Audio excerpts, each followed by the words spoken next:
Journal entry, Crystals and Mutations. Ancient legend says that the god of darkness Cordis bears an old grudge against the god of light Hell Lustra. Some believe that this hate is so strong that it oozes forth from the earth and takes on physical form as monocrystals. Such tales are nothing but silly superstition of course, but this one does perhaps accurately portray how dangerous and vile monocrystals can be. They are the scourge of human civilization all across the world. No matter where you travel you cannot escape the lingering threat of these deadly formations. The most common type of crystal is rarely even identified as such. It is a black oily looking growth that is usually mistaken for rock, hence its name black stone.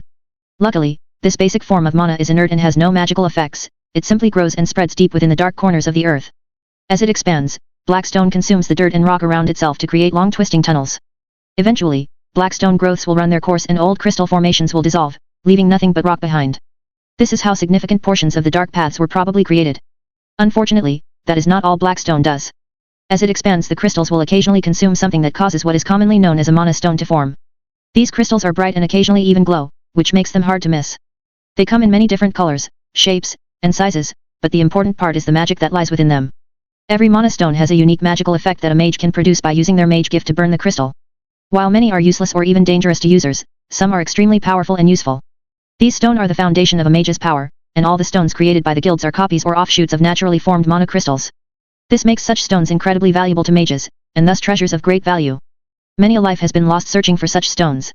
The dark paths are of course extremely dangerous themselves, but crystal formations make them even more deadly.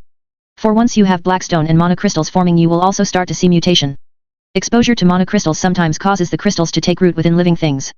The process transforms an animal and creates a mutant. Such creatures are not only unnaturally strong, large, and swift, but the mana within them can actually imbue them with magical powers. These horrors are the stuff of nightmares, and a plague upon all human civilization. As crystal caves grow they can breach the surface, and deposit their vile contents upon it. Thus, what was once considered safe civilized land can suddenly become wild and dangerous, as mutant abominations run wild across it.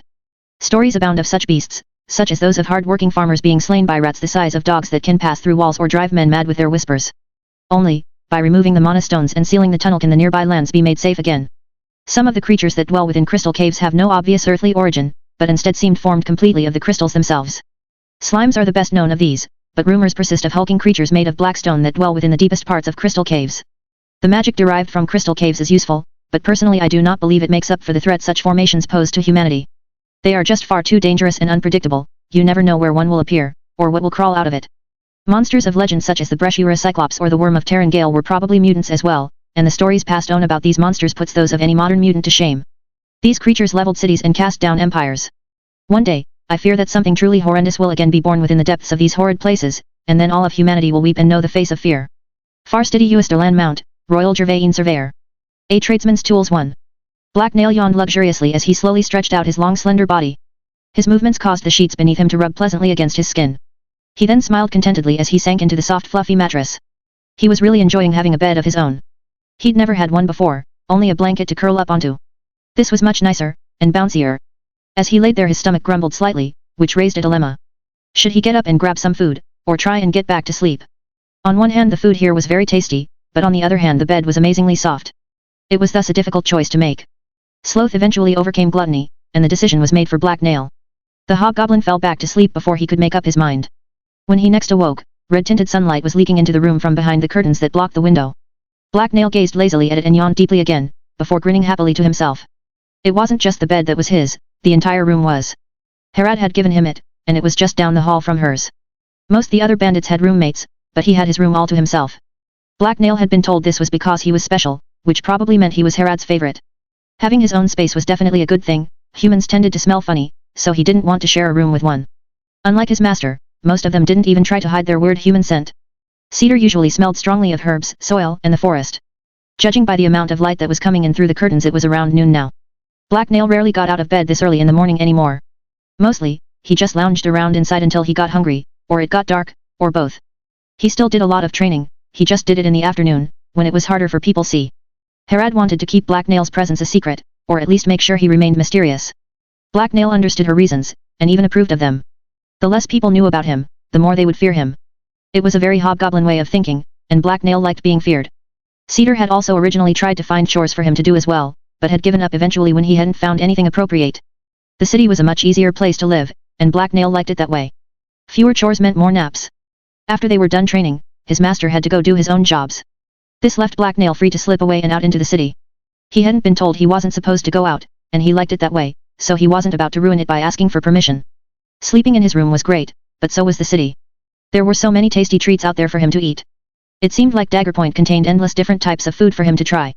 As the hobgoblin was contemplating the contents of his next meal, he heard the sound of footsteps approaching. He sighed in irritation when he realized they were headed his way. It was unlikely to be someone bringing him food. A few seconds later the door opened and Cedar stepped into the room. The hobgoblin gazed up at him curiously from his bed. What did his master want this early in the day? Cedar grunted and gave Black Nail an irritated scowl when he saw that the hobgoblin was still in bed. Get up, you lazy green lump. You don't get to sleep until sundown today, Cedar told the hobgoblin with obvious satisfaction. Why, muttered Black Nail in annoyance.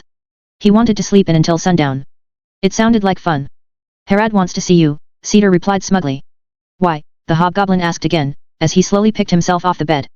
He shouldn't keep his chieftain waiting, it would be bad for his health. Knives were funny that way. It's a surprise, his master told him. Cedar then threw Black Nail his scabbard and belt. Black Nail caught them and started putting them on. If whatever Harad wanted required a sword, then it would probably be interesting at least. Come on, we don't have all day, Cedar told the hobgoblin as soon as he was finished dressing. Black Nail then followed his master out into the hallway, down a flight of stairs, and out into the yard behind Harad's hideout. The enclosure was usually used for training, but this time as Black Nail walked outside he immediately noticed that Harad was standing in the middle of the yard. The bandit chieftain was wearing her usual black leathers, and carrying her usual plethora of blades. Her dark eyes stared out from under her short black hair as it waved in the wind. Mahedium was the only other person present, and was standing off to one side. He was wearing a long grey coat today, probably because the air outside had a chilly edge to it. The sky overhead was full of grey clouds that hid the sun away. Black Nail didn't see any sign of a single other person. Both Harad and the mage seemed excited. The hobgoblin was now very curious about what was going on, and more than a little apprehensive as well. Finally, you sure like making me wait, Cedar. Or, maybe you're just getting slower in your old age, Harad remarked as Cedar and the hobgoblin approached. I must be getting old then, how could I ever resist the attraction of your company? Cedar replied without an ounce of humor or disrespect in his voice. Harad eyed the grey-haired scout carefully, and her hand dropped towards one of her daggers. Black Nail held his breath, but after a few seconds she relaxed. Mahedium has something for you, Black Nail, she told the hobgoblin. Now that it was safe, Black Nail shifted his gaze to the mage. Maybe, Harad was giving him a gift in return for his earlier present. He hoped it was edible. He still hadn't had breakfast. I do indeed, the mage remarked as he stepped over. Mahedium then reached into one of his coat pockets and withdrew a small vial. Black Nail stared at it for a second and frowned. The liquid inside was light blue, and he didn't think it looked very tasty. Finally, after several days of research and hard work of Orlis and I managed to recreate your elixir. We're almost completely sure it will work. Mahedium told him with an excited grin.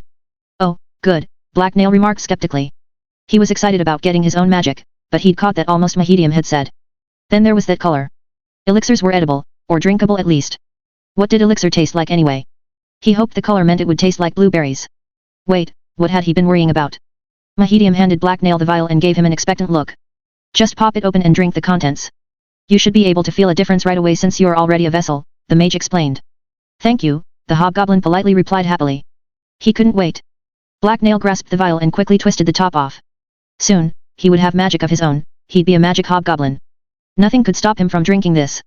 Oh, and if you suddenly develop a headache, nausea, diarrhea, break out into a rash, or start losing your hair, tell me, the mage added as a side thought. Black Nail froze, and gave Mahedium a startled look. Suddenly drinking the vial didn't seem like such a great idea to him, magic or not. It's poison, he asked in concern, as he held the vial above his lips. No, all those symptoms are very unlikely. I'll be right here if anything happens, anyway, the mage replied. And you have cure, the hobgoblin asked in relief. No. I have some basic soothing herbs and water here though, and I'm told that sometimes helps, Mahedium explained helpfully. What? That didn't really seem all that helpful to Black Nail. He looked over towards his master, but Cedar had a carefully neutral expression on his face. The hobgoblin still didn't feel like taking the elixir. Stop wasting my time, goblin. Drink the damned potion. Don't make me come over there and shove it down your throat, Harad ordered him with a snarl. Black Nail looked over to see her staring at him coldly. He raised the vial again. It didn't seem like he had any choice but to drink the stuff. Quickly, he gulped the liquid within down. It tasted nothing like blueberries. In fact, it tasted more like salty dirt, yuck. No one said anything as they all waited for something to happen, especially Black Nail. The hobgoblin was holding his breath while he stared at his arms, and searched for any sign of a developing rash. Try moving around, Cedar suggested after a few minutes. Tentatively, Black Nail began walking around. Then he jumped on the spot a few times. It didn't feel like he was about to become sick, or explode. Ah, good. It would appear that we found the right mixture. He's not showing any signs of rejection. Master of Orlis will be very pleased, Mahedium commented proudly. Just as long as he keeps supplying me with elixir. Now run around the yard a few times, Black Nail, Harad commanded him. The hobgoblin immediately began jogging around. Faster you lazy green runt, or I'll have you dodging arrows, she yelled a few seconds later. Black Nail broke out into a sprint. Do we have any idea what type of elixir he's using, or if it has secondary effects? Harad then asked the mage, as she watched Black Nail run. No, we don't. It's impossible to say just from the recipe, not to mention it seems to be a completely new experimental mixture, Mahedium replied. Black Nail was listening carefully. Elixirs could have secondary effects? None of the vessels he'd seen had done anything special. As he ran, he began to feel an odd familiar burning sensation in his legs. The hobgoblin ignored it though, and continued to listen in on the others. Harad frowned as she considered the mage's words. So we won't know what, if anything, it does until he starts breathing fire or jumping 10 feet up into the air, she remarked. Pretty much, although most elixirs don't apparently have much in the way of secondary effects. Like your own resertine recipe, they mostly just grant increased physical vigor, or so Orlis has told me, Mahedium replied. Black Nail's pretty fast, but I think he's doing a fair bit better than usual, Cedar suddenly interjected.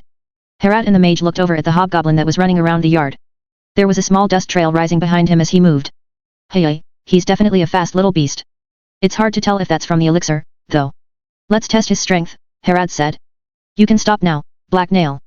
Come over here, Cedar yelled out to the hobgoblin. Black Nail immediately stopped and made his way back to the others. His chest rose and fell as he breathed heavily, but he wasn't feeling all that tired. Black Nail, come over here and take my hand, Harad said, as she raised one arm in his direction. Black Nail had never actually touched the chief before, and the idea made him more than a little uncomfortable. Hopefully, it was a sign of her favor, and she wasn't about to hurt him. When the hobgoblin hesitated to approach, Harad gave him an impatient glare. Black Nail quickly reached out and took her hand. Immediately, Harad's fingers closed tightly around his wrist and held him in place. This didn't seem promising. Now Goblin, you have to try and pull your hand away from mine. If you can't, then I'm going to punch you in the face a few times, she told him dispassionately. Black Nail's eyes went wide. This was definitely not good. The hobgoblin grabbed his own arm and lowered his stance as he began frantically trying to pull his hand free. His heels dug into the earth as he squirmed and fought to free himself. Harad's fingers seemed as strong as iron though, and he couldn't get his arm loose. She scowled in annoyance at Black Nail's futile struggling. Slowly, she then raised a clenched fist. The hobgoblin redoubled his efforts, and then all of a sudden the burning sensation from before washed through his entire body. Fear spurred him on as he pulled desperately on his arm, and Harad moved. She kept her grip on him, but her body twisted as she kept her balance, and her feet slid forward slightly. Before he could react, Harad grinned, and then released him. Off balance and in the middle of pulling, the hobgoblin was sent sprawling over backwards. Ouch, cheese rot, Black Nail hissed, as he landed painfully on his ass. That last pull was definitely above normal human, or hobgoblin, strength. It seems to have worked, Harad remarked. A grinning Black Nail picked himself off the ground and jumped into the air experimentally a few times. He had super strength. He thought he was jumping a little higher than before, but nothing like 10 feet. He then began breathing out as hard as he could. Do you have something in your throat? Cedar asked him. No SS, it's nothing, the embarrassed hobgoblin replied, as he turned away to hide his face. He apparently didn't breathe fire either, which was too bad, that would have been amazing. So now I've got both a vessel hobgoblin, and a reliable source of elixir for both of us. Good work, Mahedium. It's nice to know that not all my subordinates are completely useless, she told the mage, as he nodded respectfully back. An eager smile spread across Harad's lips, and she turned to look towards the direction the rest of the city lay. There was a building blocking her view, but she didn't seem to care. Black Nail recognized that bloodthirsty smile. He shivered in excitement. That look meant Harad was about to start a fight, and that Black Nail was about to have a lot of fun. Not only had he finally gotten some magic of his own, but it looked like his tribe was about to go to war. This was the best day ever. This shifts the odds our way by a fair bit, and if I leverage this right I ought to be able to mess up Warwick's plans. I'm done playing defense, now it's time to go for their throats. I'll isolate them and take my enemies out one by one. Then the chiefs that are left won't dare raise a hand against me, no matter what Warwick offers them, Harad bragged. She then turned to Black Nail. You've already proved that you're a half-decent assassin, so I'm going to unleash you. With Fang dead, my biggest enemy is alive, so I'll be sending you after him. I want Zelena dead as well, but word is she's surrounded herself with over half the bodyguards and assassins in the city, Harad told the hobgoblin. Black Nail smiled in anticipation. Now that he was a vessel he was sure it would be much easier to take out Harad's enemies. If nothing else, he was now an even faster runner. There was no way he'd get himself into trouble like the last time. Black Nail needs training before you throw him out there, or he'll just get himself killed, Cedar interjected in concern. True, but that's easily fixed. You've already been teaching him how to fight. I'll just have to beat all the bad habits you've taught Black Nail out of him, Harad remarked. Black Nails felt a sinking sensation in his stomach. This didn't sound good. He'll need more than just the ability to fight. He's a natural stalker and hunter, but totally ignorant of a lot of things. He's going to need some new equipment, and training in things like lock-picking as well, Cedar countered. I'll let you handle that stuff, I don't have time for it. I will however show him how a true vessel fights. It's time that Black Nail and I had that spar, Harad told Cedar. The hobgoblin's eyes went wide in alarm. This couldn't be happening. There was no way he could fight Harad, she'd cut him into tiny little pieces. He turned to Cedar and threw him a desperate pleading look. Black Nail's master was frowning, but when he noticed the hobgoblin's attention he just shrugged helplessly. Black Nail grimaced in dismay. He'd really been hoping Cedar would save him. Harad was going to kill him. Behind Black Nail, there was the sound of a blade being slowly drawn from its sheath. He shuddered in dread, as he turned around to see Harad pointing her naked blade towards his throat. Draw your sword, hobgoblin. It's time to test your mettle, she told him. Black Nail peed himself a little. He was too young and smart to die. Harad didn't wait for him to respond, her blade sliced towards his head. The hobgoblin yelped as he ducked under the attack. He then scrambled backwards. You can't run, hobgoblin. Draw your sword or I'll skin you alive, you little green coward, Harad growled viciously. Black Nail considered his options. Harad was way too into this, but she probably wouldn't actually kill him if he did as he was told. If he tried to run away though. Black Nail thus reluctantly unsheathed his own blade and faced Harad. He even managed to keep his trembling to a minimum. The bandit chieftain immediately reacted and attacked again. The hobgoblin raised his blade to intercept it, but then Harad's blade disappeared from his sight. He then reeled in shock as something smacked into the side of his head, and knocked him sideways. From where he was lying on the ground, Black Nail looked up with cloudy eyes to see Harad sneering down at him. She'd hit him with the flat of her blade. Out of the corner of his eye the hobgoblin saw his master wince. Pathetic. We're going to keep doing this until you can burn your elixir at will, and until you know one end of a blade from another. Now get up or I'll smack you again, Harad told him condescendingly. Black Nail whimpered in self-pity. This was the worst day ever. Harad evidently heard him, because she gave him a disapproving look and then attacked again. Black Nail's eyes widened fearfully as her blade sliced towards his face. She hadn't even given him time to raise his own sword, there was no way he could dodge or block it. A tradesman's tools too. Black Nail, you need to come out from under there, Cedar said with obvious frustration, before continuing to grind his teeth. No, I don't want to, Black Nail whined. Seriously, don't make me get down there and drag you out, Black Nail's master added. The goblin sniffled miserably and groaned in pain and humiliation. Harad's lessons had gone on for hours. She'd beat him black and blue, and then purple and green. It had been so much worse than even his first lesson with Cedar. I can't believe I'm doing this, Cedar mumbled to himself. The old scout crossed his arms and scowled in annoyance, as he glanced around the room. There was no one around to see his expression though, so a few seconds later he sighed in defeat and turned back to where the hobgoblin was hiding. What are you doing? You can't be all that scared of Harad, Cedar asked. Black Nail stifled another whimper. Getting beaten up by the chief had crushed his ego into pulp. Why did she hate him so much? He'd thought he was the chief's favorite. He'd killed her enemies for her and everything. There was no way he was ever going to show his face in public ever again. He'd just never leave this hiding spot, and slowly fade away. The chief hates me, and made me look bad in front of you, Black Nail whined in response. Cedar sighed again, and then looked thoughtful. She doesn't hate you, Black Nail. That's just how Harad is. No matter how much she acts like it sometimes, she isn't a hobgoblin. She wasn't punishing you, in fact in her own weird way she was actually helping you out, he explained, while managing to keep a straight face. Really? Black Nail asked hopefully. Yep, do you know how many men, people, she's ever agreed to train personally? Cedar asked. No, Black Nail replied. None, which means you really are her favorite. Now come out from under there, and I'll buy you all the meat pies you can eat, Cedar offered reluctantly. Black Nail's ears perked up. Now that his master had mentioned food, the hobgoblin realized that he was hungry. He hadn't had breakfast yet, and meat pies sounded like just the thing. Black Nail reluctantly got up and crawled out from under his bed. It had been getting kind of stuffy under there anyway. Fine, let's go eat. I want some cheese, he told his master. I offered meat pies, so if you want cheese you'll have to get it yourself, Cedar replied. Fine ss, I know a place I can take some from, anyway, Black Nail muttered. You know you have money, right? You could just buy some bloody cheese, you don't have to steal it, his master pointed out. The hobgoblin gave Cedar an uncomprehending look. What was this now? Buying means taking, doesn't it? He asked in confusion. No, it doesn't, buying means trading. Humans trade money for other things they want. It's why we get paid, and want coins, Cedar explained. That was stupid. Why would Black Nail give his shiny coins away, when everything he wanted was just lying around? Why not just pick up the things you want ss, he asked his master. Cedar gave the hobgoblin a questioning look. Black Nail returned it. Because you can't steal everything you want, and it's often a lot more work than just buying stuff, Cedar answered gruffly. Who said anything about stealing? Black Nail wasn't a thief. His master sure got confused sometimes. Good thing he had Black Nail around to help him out.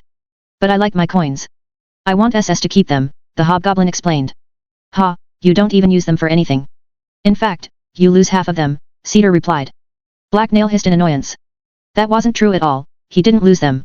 He just put them somewhere safe and hidden, and then forgot about them. Okay, he kind of lost them. When we get to the market I'll show you how to buy stuff. In fact, we won't be coming back until you purchase some stuff for yourself. Think of it as a skill I'm teaching you, Cedar told him. Together, the two of them headed out of Herod's compound and towards the market. As usual the city was bustling with life, and the streets were full of people. Merchants were calling out to customers from their colorful stalls, and their wares were piled up in front of them. Cedar went over to one, and after a brief exchange with its owner he walked away with several delicious-smelling meat pies. He handed them to Black Nail, and then grimaced in disgust as the hobgoblin inhaled them down within seconds. Thanks, master, Black Nail told him, right before burping. Slow down, you don't need to eat so quickly, or while I'm looking. Anyway, now it's time for you to buy some stuff, so we're going to wander around until you find something you like, he told the hobgoblin. Black Nail sighed, and tried to think up some excuse to keep his coins. He couldn't think of anything though, so he reluctantly nodded his assent. He still thought it would be much smarter to just take something no one else was using. Where's the cheese? He asked Cedar. Several minutes later, after some bargaining with a confused, and more than slightly frightened, shopkeeper the two of them headed back to base. As he walked Black Nail was twitching with anticipation and hugging a huge wheel of stinking cheese to his chest, while trying to resist the powerful urge to immediately bite into it. He wanted to taste it so bad. You're so tasty and delicious. I will hide you away in my room, and eat you for days, Black Nail told the cheese. This caused Cedar to give him a concerned look. You're not taking that back to your room. It would stink up the entire floor, Cedar told him. Black Nail wasn't sure why that was something people would complain about. The cheese smelled great to him, almost like meat that had spoiled only the tiniest bit. The hobgoblin licked his lips in anticipation. Black Nail tore his gaze away from the tasty treat he was holding in order to see where he was going. As he was looking around his eyes wandered across a nearby stall, and the false faces it was selling. The merchant that was running the small shop didn't seem to be doing a lot of business, but the occasional person stopped to take a look at his wares. His booth was covered in wooden carvings, including several of the masks that had caught the hobgoblin's attention. Most intriguingly, like Black Nail the shopkeeper wore a long hooded cloak that concealed his features. Black Nail knew the merchant wasn't a hobgoblin though, because he was large even for a human. He also would have noticed the smell of another hobgoblin immediately if there was one so close by, and the idea of a one selling wooden carvings was just silly. However, the hobgoblin really liked the look of some of the work, so he wandered over. Most the little statues were of animals, but a few were of people going about their everyday business. Black Nail didn't see one of someone being mugged though, which was a pretty common part of life in Dagger Point. The cloaked man looked up as Black Nail approached, yet remained silent as the hobgoblin examined his wares. Black Nail was most interested in the masks, he liked how fierce they looked. One was of a snarling wolf, and another beaked mask bore the image of a tyrant turtle. The turtle one was so lifelike that Black Nail hesitated to pick it up, he was afraid it would bite him. Cedar walked up beside him and examined one of the small figures. It was perfectly crafted statue of a harpy in flight. He stared at it for a few seconds before saying anything. This doesn't look like normal wood to me, he whispered as he turned to look at the seller. You are a craftsman yourself, then, the other man asked. The merchant's voice was smooth and clear, so much so that its uniqueness drew Black Nail's attention. He couldn't make out any of the man's features though. His clothing concealed everything.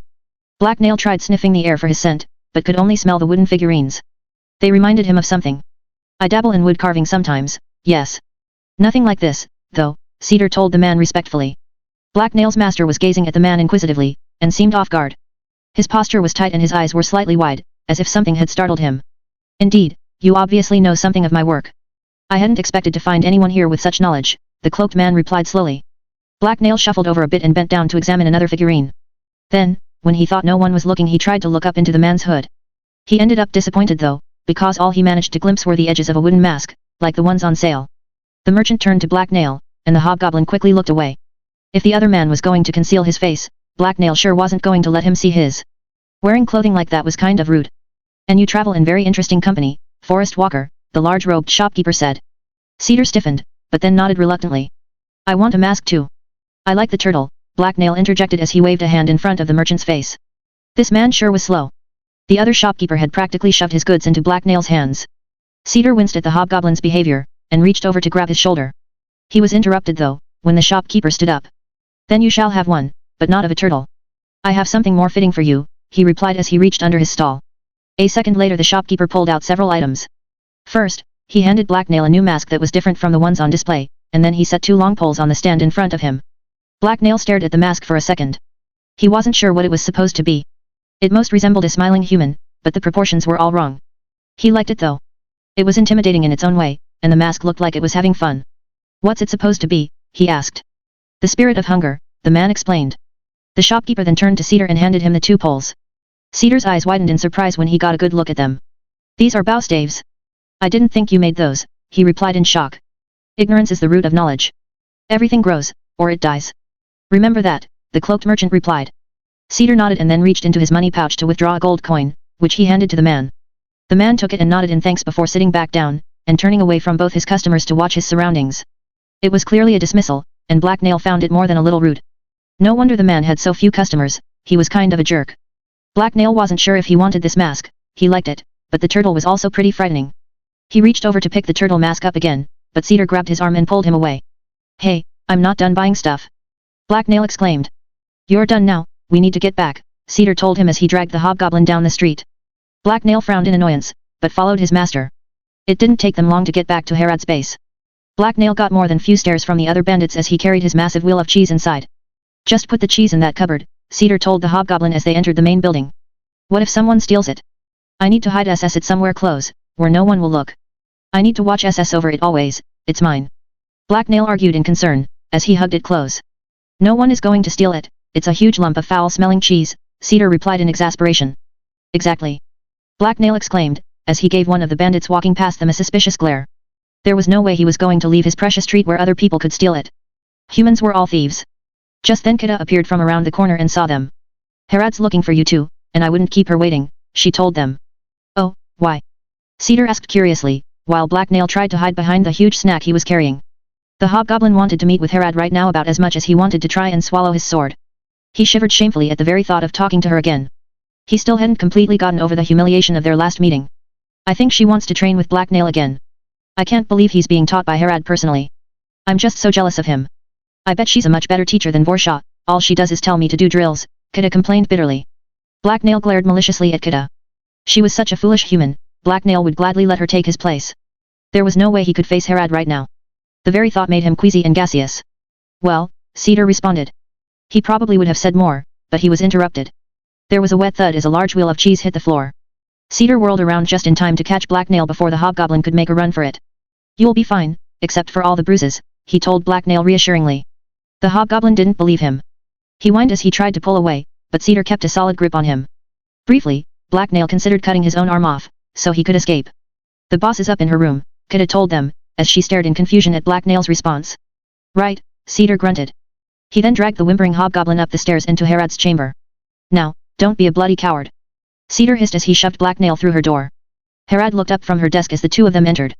Black Nail smiled nervously as he fought down his panic, and Cedar gave her a respectful nod. Ah, I was just looking for you too, she told them, said as she looked back down and scribbled something across a piece of paper in front of her. Well, here we are. What do you need? Cedar responded. Galive has become a thorn in my side.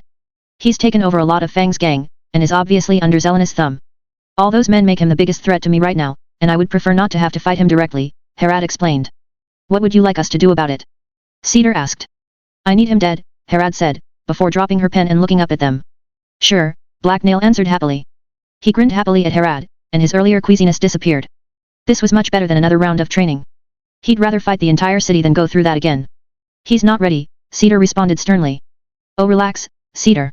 You're like an old mother hen fussing over its chicks. The hobgoblin can take care of himself. It's not like I'm throwing him away without preparation. I wouldn't risk such a useful asset, if I didn't think he could succeed, Herod said with a dangerous grin. You're asking him to try and fight a vessel with a small army of killers at his disposal, Cedar told her. No, I'm not asking. Now let's go over the details, she responded coldly. Black Nail sighed, and took a step away from Cedar. His master really needed to stop trying to argue with the chieftain. That never worked. Now, I can't have my favorite assassin going out unprepared, or anyone learning his true identity. So, I had some gear prepared for you, Herod explained as she gave the hobgoblin a comradely smile. Black Nail straightened up proudly at Herod's words. So he was her favorite after all. He felt all giddy inside. He'd show her that he deserved such an honor. Herod picked up a small sack from her desk and handed it to Cedar. The old scout reached inside and withdrew a glass vial of elixir, which he then passed to the goblin. Next, he pulled out a large roll of bandages. To hide his skin, it's rather distinctive, Herod explained as Cedar gave it a dubious look. If you're worried about people figuring out he's a hobgoblin, then I guess he could use the mask he just got as well, Cedar remarked. Black Nail thought that was a great idea. He reached into his cloak, and then held the wooden mask up in front of his face. Herod stared at its stretched features and the intricate patterns of lines that decorated it. That's an interesting mask. Where did you get it? She asked curiously. I bought it, with money, Black Nail replied cheerfully. Cedar hesitated before responding. He looked like he couldn't decide what to say. From a stall at the market, he explained after a second. Harad eyed him doubtfully, but chose not to pry. She turned away from the old scout and looked at Blacknail instead. Now he looks like a real assassin, and one worthy of being in my service, Harad observed with a vicious grin. He's still not ready, Cedar muttered. Well, one of you is going to do it. So decide amongst yourselves, because I don't really care. Now get out of here, and I don't want to see either of you until the job is done, Harad told them with an annoyed scowl. Cedar marched out of the room. Blacknail followed him out. I want to do it, you can stay SS here, Blacknail told his master as they walked through the hallway. We're both going to do it. I'm not letting you mess this up. Cedar responded as he ground his teeth in frustration. That sounded like even more fun than going alone. With both of them working together, and his new but foul-tasting elixir, this job was going to be too easy. Blacknail grinned in anticipation, and his smile matched that of the mask exactly. A tradesman's tools 3. Blacknail and Cedar stood across the street from their target and observed the people coming and going from it. Both of them had their hoods up, and were taking shelter from the afternoon sun within the shadows of a nearby building. A huge rectangular stone building rose before them. Its walls were straight and decorated with intricate carvings of people and animals. Stone pillars several times taller than a man surrounded the building. They supported a wide peaked roof, which extended past the walls. At one point it looked like there had been statues between the pillars as well, but all that remained of them now were ruins and rubble. Cedar's arms were crossed in front of him, and he scowled in disgust as he looked it over. A few years ago, Galive appointed himself a priest of Cordius. I've met few people in my life less priest-like than him, even by the shadow god's lax standards. It's hard to argue against a man with a small army though. Anyway, every priest needs a temple, so Galive commandeered this one. He'll be in there somewhere, all we have to do is find him, the grey-haired scout told the hobgoblin. Blacknail nodded sagely as he considered Cedar's words. Before leaving Harad's lair, the hobgoblin had donned his new and improved disguise. Under his usual hood his face was covered by the wooden mask, and his skin was wrapped in bandages that concealed its color. What's a priest? He asked a few seconds later with obvious confusion. Whenever the hobgoblin thought he'd learned all the humans' words, they came up with new ones. Cedar let out a frustrated sigh before responding. Someone who thinks they can talk to the gods, Cedar explained. Everyone can talk to spirits. You do all the time, like after you had that fight with Red Dog, and you asked them to make a spine toad crawl up his butt, Blacknail pointed out. Sort of. The thing is priests think the spirits talk back to them, Cedar replied with a smile. Do they? The hobgoblin asked curiously. No, I've yet to meet anyone who has heard the voice of a god. If the gods communicate with us then it's through the world around us. Perhaps, the rustling of the leaves in the wind are their whispers, Cedar replied seriously, as he looked up at the clear blue sky. So, that means that you do think the gods talk to people? Blacknail asked uncertainly. Cedar turned towards him and gave him an annoyed glare. Shut up, you're just a hobgoblin, what do you know? The old scout growled irritably, as he absent-mindedly tried to swat Blacknail across the side of his head. The hobgoblin saw it coming though, and easily ducked out of the way. What had he said to annoy his master? Humans could be so confusing sometimes. I'm morbidly curious about what your plan for getting to Galive is, Cedar asked a few seconds later. I have a great plan, and it's a very nice and tricky one. I'm going to sneak inside his home, wait until no one else is around, and then stab him SS a whole bunch of times. Maybe I'll wait SS until he's asleep. Humans are stupid and like to sleep in the same place at the same time every day, Blacknail answered excitedly. That's pretty much what I thought, Cedar grunted disdainfully. It's a perfect plan, Blacknail responded irritably. Sure it is, let's just work on the details a little, Cedar told him sarcastically. For instance, how do you plan to get in? Also, do you even know what Galive looks like? Blacknail looked back across the street at the bandits' lair. It was a large sprawling structure with plenty of places to hide. A small stone wall circled around what had once been the temple's grounds. Blacknail wouldn't have any problem scaling it, but doing so would make him very visible to any watchers. The center portion that used to be a temple was stone, but a large wooden addition had been constructed beside it. Only, a few parts of it had a second floor, and as a result most the windows were small and barred. It certainly looked to be a larger challenge than Fang's lair had been, and then he'd known where to go. Blacknail had just sort of assumed it would be obvious which human was Galive, and which room belonged to him. It usually wasn't that hard to figure out. Couldn't he just go after the loudest person with the fanciest room? I'll go SS in a window, Blacknail told Cedar hesitantly. Cedar snorted in disbelief and eyed the hobgoblin critically. Even if you managed that, how would you find Galive? You have no idea where his room is, Cedar told the hobgoblin cynically. It worked last time, Blacknail whined. It almost didn't, and you got lucky. Cedar sternly pointed out. Blacknail scrunched up his face as he scowled in irritation. He had so not gotten lucky, it had been all skill. Do you know a better way? He asked grumpily. I think I just might. It's like hunting, you have to know your prey, Cedar remarked, as he gave the hobgoblin a knowing glance. Several hours later after the sky overhead had grown darker, and evening had set in, Blacknail found himself following Cedar through Galive's front door. They weren't alone, dozens of other men and women were all around them. The rhythm and roil of many different conversations surrounded them as they walked calmly into their enemy's stronghold. A dozen men wearing long black cloaks stood guard around the building, one of which looked directly at the pair for a second before turning away. Cedar and Blacknail apparently didn't stand out. Look at those idiots. Thanks the gods Harad doesn't make us wear a uniform, Cedar muttered to himself as he walked. Torches had been placed around the yard and up the walkway that led into the old temple, and their wavering orange light threw back the darkness of the night. Blacknail didn't like it, he preferred the dark. With all the stone pillars around, the torches cast a host of shifting shadows that was actually harder to see through. Why is our prey just letting us, and all us these other people, just walk us into his home? It's so stupid. Blacknail asked his master uncertainly. The hobgoblin was very confused. Was this bandit chieftain suicidal, or was this a trap? It sort of seemed like a trap to him. Like I said, Galive thinks he's a priest. And what's a priest without a congregation? I dunno, what's a congregation? Blacknail whispered back nervously. Cedar snorted in amusement before responding. In this case, it's a big party. Galive throws a feast every week. Supposedly it's in Cor dishonor, but really it's just so he can show off, Cedar told the hobgoblin with obvious disapproval. Oh. Blacknail replied excitedly. A feast meant that there would be food. The pair made their way through the crowd that was entering the building, and then down a wide stone hallway. Blacknail froze as the guards gave them a brief look over, but after seeing that the pair had no obvious weapons they waved them through. A few seconds later Cedar and Blacknail walked into a huge round chamber. Crude wooden tables and benches filled the center of the floor, and a long counter ran along the far wall. A lot of humans were sitting down, or moving about the room. Quite a few of them were also crowded around the counter to get drinks. Long simple black tapestries and quite a few lamps hung from the walls, and a raised platform stood in along another of the walls. More black tapestries hung around the stage, and a large bronze statue stood at the back of it. The statue was of a man in a hood, and he was holding a dagger in one hand and a flaming brazier in the other. Blacknail's eyes were wide open in surprise as he looked around. The room was actually quite impressive. It didn't even seem like the inside of a building to him, but more like a large cave. He wanted one of his own just like it, except he'd replace the statue with an even bigger one of himself. If he killed Galive, would Harad let him keep this one? Would the statue look better with him holding a sword or Galive's severed head? Cedar saw Blacknail staring off into the distance, and whacked him across the back of the head to get his attention. Just stay close to me and don't make a scene. For now we just have to wait, Cedar told Blacknail, as they pushed their way towards a relatively empty corner of the room. Up against the wall was an unused wooden bench.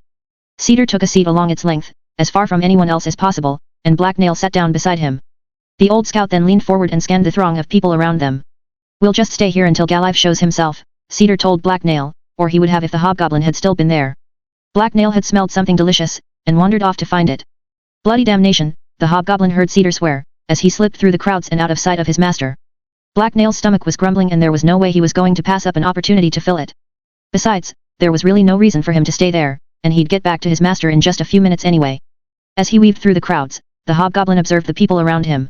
He made sure to avoid walking into the direct line of sight of anyone who looked threatening, and he also kept an eye out for conveniently unattended food. Almost all the humans had drinks, but most of the ones with food were sitting down.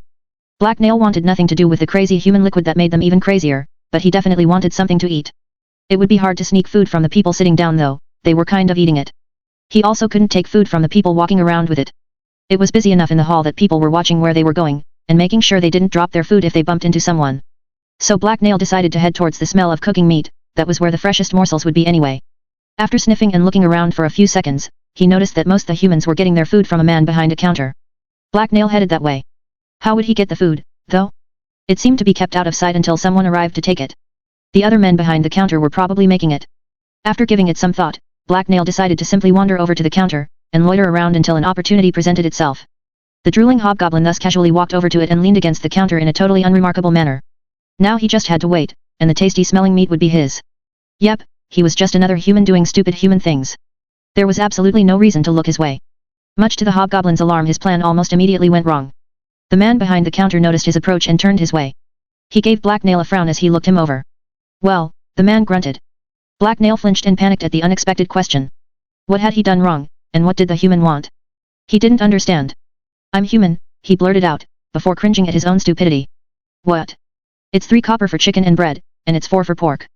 Ale is extra. What do you want? The bearded man asked Blacknail. The hobgoblin stared blankly at the speaker in surprise. Right, he could just buy the food. That made things simpler. Chicken, Blacknail responded, as he leaned back and attempted to look calm and collected. A few seconds later the plate of food was placed in front of him, and Blacknail gave the nice man 3 coppers. It wasn't his money though, he'd somehow acquired it from someone's pocket on the way over. The roast chicken smelled so nice, and its flesh looked soft and juicy. Blacknail wanted to start eating it right away, but he couldn't until he took off his mask. With a frustrated sigh he wandered back over to where Cedar was sitting. Where in all the hells have you been, and where'd you get the grub? Cedar asked angrily as the hobgoblin approached. I bought some food, I was hungry, and I stayed out of trouble, Black Nail replied smugly, as he took off his mask and chewed a bird leg. Cedar stared at him for a few seconds, he didn't seem to know what to say. Bah, whatever. Just don't wander off again. We have a mission, he told the hobgoblin. I have food now anyway, Black Nail replied without concern. You sure have been getting uppity lately.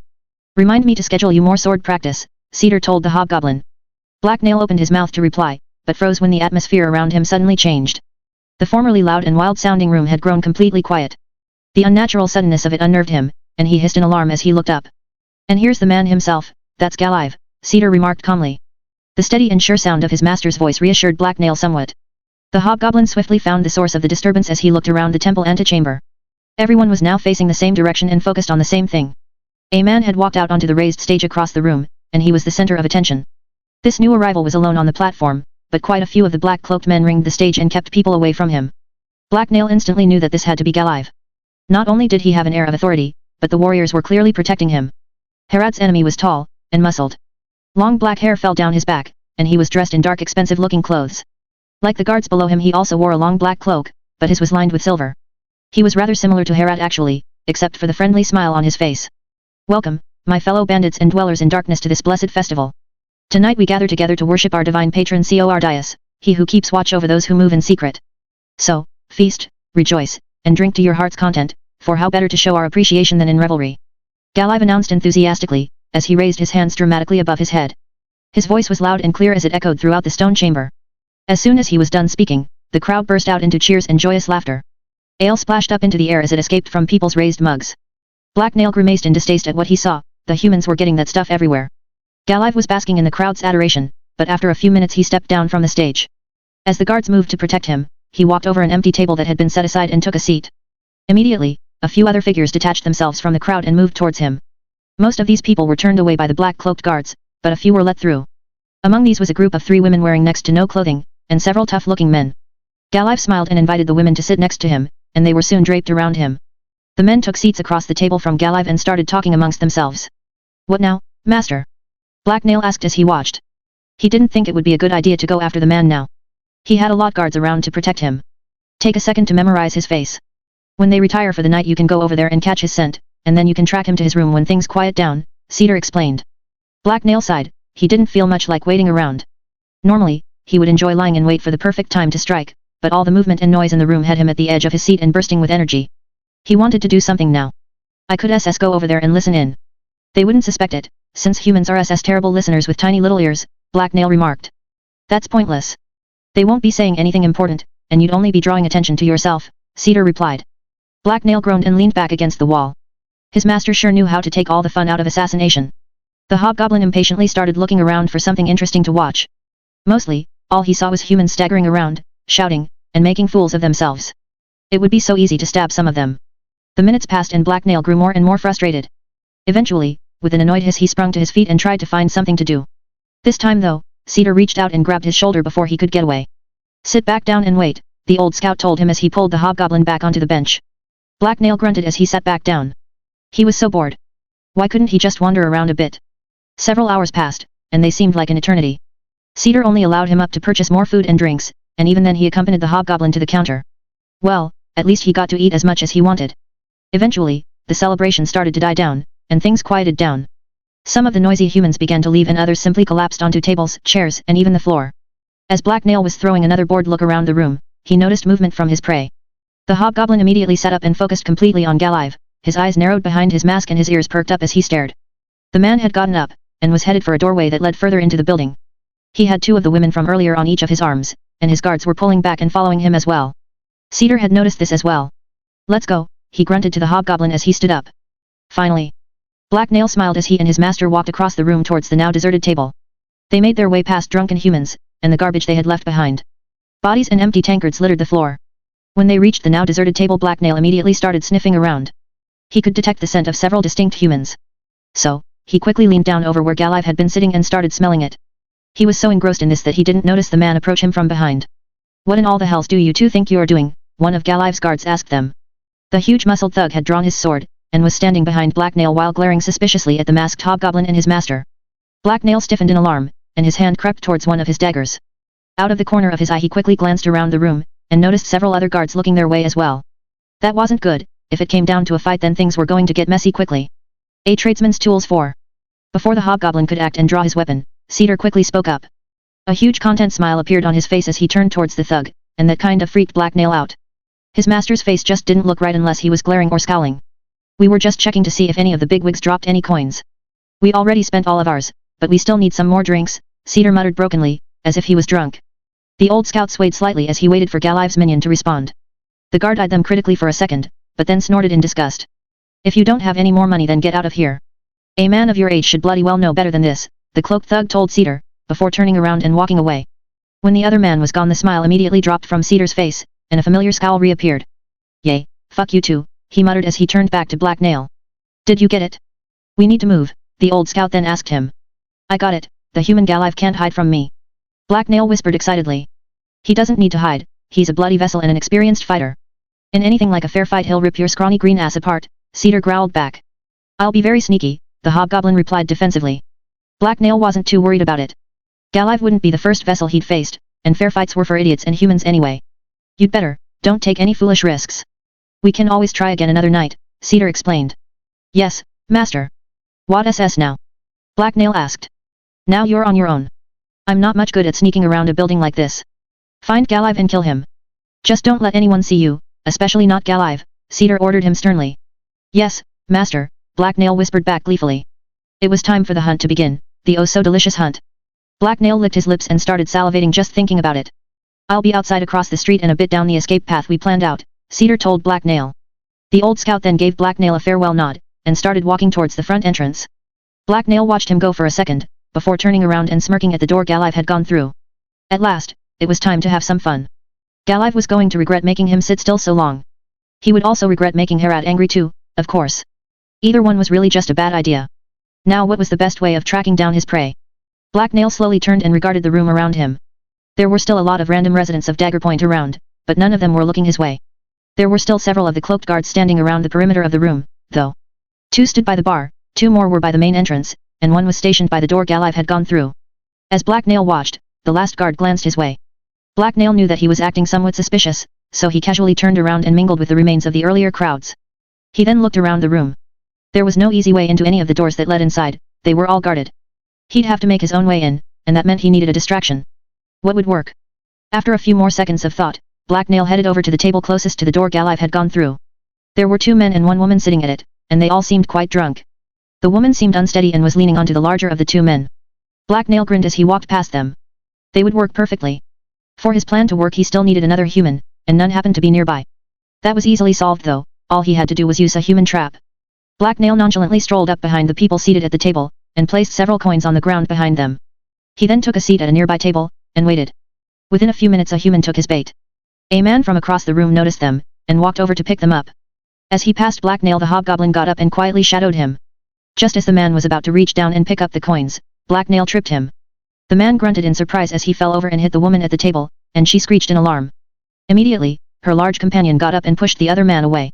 You little bastard, what do you think you're doing? The larger man roared angrily. Shit, it was an accident, swore the other man as he picked himself off of the ground. Black Nail rushed over to assist him. The hobgoblin extended an arm and helped the man get up. Thanks, the confused man told him, as he stood up. You dropped this, Black Nail told the man as he pressed an item into the man's outstretched hand.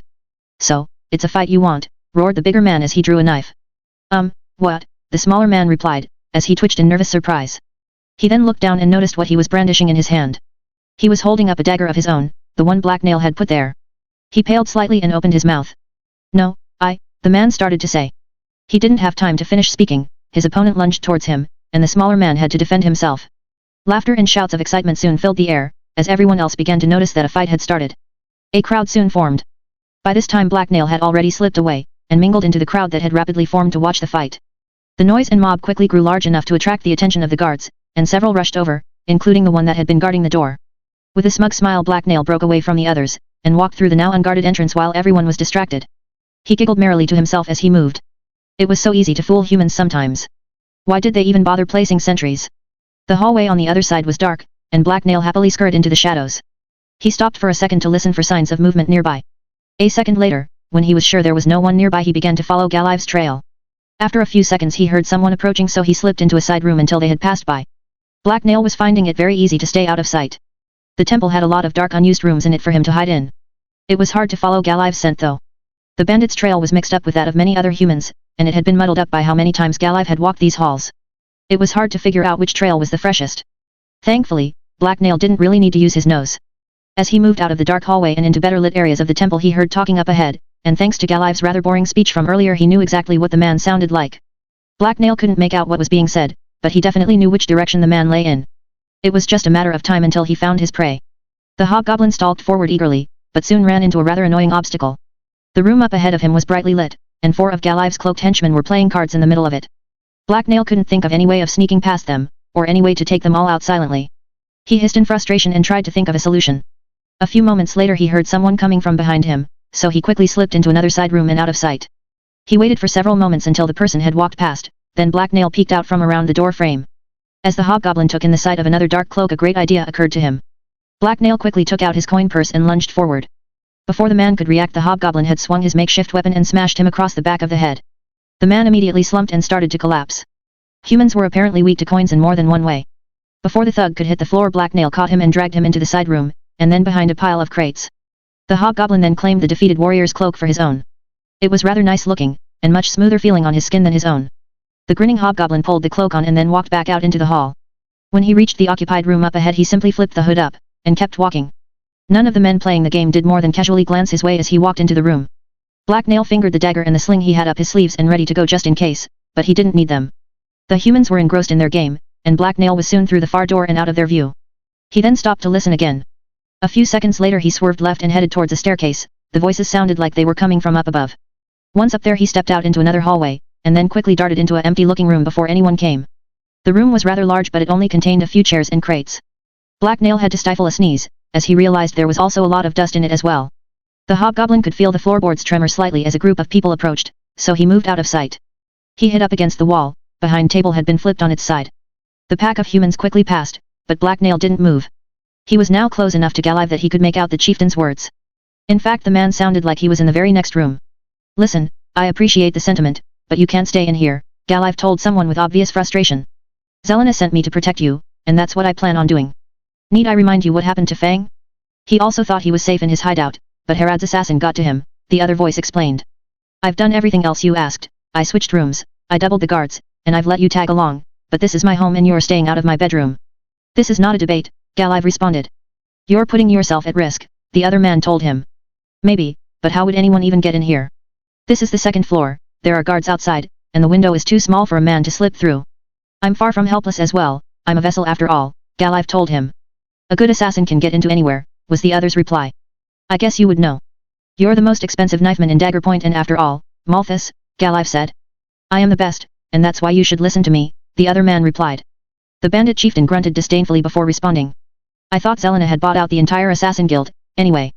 "If that's true, where did Herod's knifemen come from?" he asked Malthus. "Zelena has entered into such an agreement with us, but we only have a monopoly on knifemen in Dagger Point. Herod seems to have picked her killer up from outside," the assassin explained. "Hey, I heard she's been wandering around the countryside down south." "What, did she randomly come across him in the middle of the forest?" Galive laughed. "I don't know. I've tried to find out, but I haven't had much luck. Herod is keeping him hidden, even from most of her own men. Normally, that wouldn't stop me, but I suspect someone else is covering for him as well. Some of the guild informants have gone silent recently," Malthus admitted with obvious frustration. "Seems like Zelena is paying you guys way too much then," Galive pointed out. "That's not your concern. You just need to worry about yourself. This mysterious assassin doesn't even need to enter your room to kill you, he could poison your food or drink," the assassin turned bodyguard explained. While crouched in his hiding spot, Black Nail smiled to himself. That was a great idea. He wondered if he could do that right now. "All my food is checked anyway. Herod is far from my only enemy. You're welcome to test it yourself though," the chieftain replied. The hobgoblin hissed in annoyance. Apparently, he couldn't poison the man after all. Oh well, he would remember the idea for later. He was sure it would come in handy eventually. He could also use some sort of magical device, or throw a firebomb into the room, Malthus added. Black Nail didn't have either of those, but they sure sounded cool. He was definitely going to ask for some of those when he got back. "That's enough of this, I gave you an order. You can stay here or guard the window from outside, it's up to you. Now, I'm going to go tell the girls to join me and you won't be there to watch, got it?" Galive commanded the assassin sternly. "As you wish, I'll stay here and guard the door," was the other man's reply. Galive then huffed and walked away. Black Nail didn't worry though, he knew his target would be back.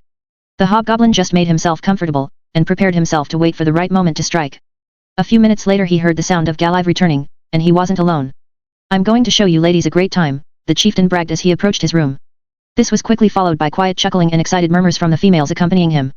"So, you think you're a great lover, eh?" one of them asked. "Of course I am.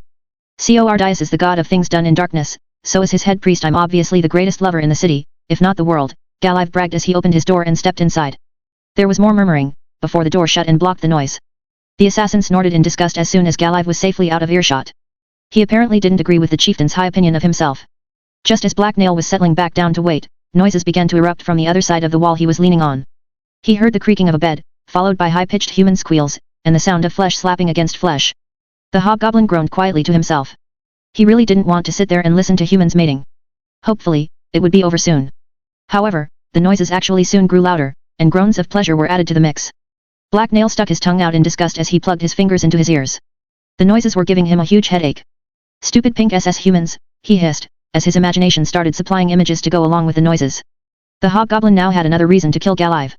After what seemed like hours, but was probably actually much less time, the noises finally stopped and the room grew quiet. Black Nail heard a groan of relief from the man guarding Galive's door, and nodded in agreement. He was also glad they had finally stopped. After enough time had passed that the hobgoblin was sure his target and his company were asleep, he put his plan into motion. On the outside wall of the room there was a small cross-shaped window. Black Nail was pretty sure it was exactly the same as the one in his target's room. It was too small for all but the smallest humans to fit through, but Black Nail thought he could slip through. Hobgoblins were very skinny, that was part of the reason they were so attractive. Silently, he crept over to the window and looked outside. There was a guard holding a lantern down in the yard below. The man seemed to be patrolling the perimeter of the temple. He was doing a terrible job of it though, which was typical for a human. Black Nail took a second to take off his new cloak and put it away. It was comfy and he'd decided to keep it. He then looked out the window and observed the below guard's routine for a few minutes. When the hobgoblin was satisfied that the man was unlikely to look up and spot him, he squeezed through the window and outside. It was a tight squeeze and getting his head through was uncomfortable, because his brain was so big, but Black Nail managed it. There was a small ridge on the wall outside so the hobgoblin grabbed it and began to shimmy carefully along it, and towards the window into the next room. His claws dug into the wood and gave him nice firm handholds. After a few minutes of climbing and clambering along the wall, Black Nail managed to make it across the outside wall without alerting the guard below. The hobgoblin let out a small sigh of relief when he reached his destination, and saw it was indeed the same type of window he had just come through.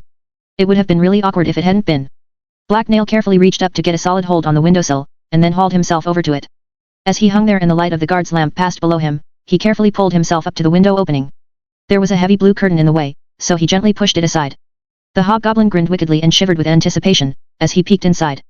His prey was right there, and was sleeping defenselessly. Soon the hunt would be complete, and the sweet taste of victory would be his. For a second the clouds above shifted and the moon shone brightly in the sky. Black Nail's thin clawed shadow stretched out and into the room. Seeing this, the hobgoblin giggled and then moved eagerly in for the kill.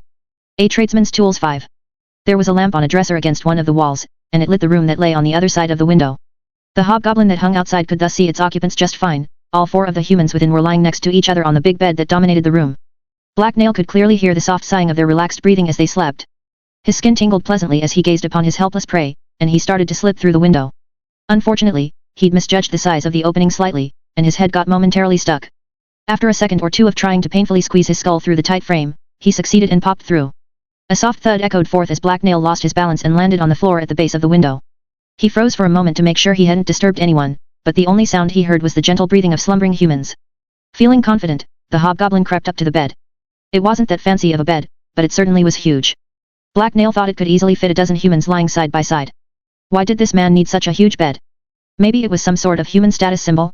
Black Nail loomed over Galive's slumbering face and smiled smugly. The bandit chieftain didn't seem so tough now. He was just prey.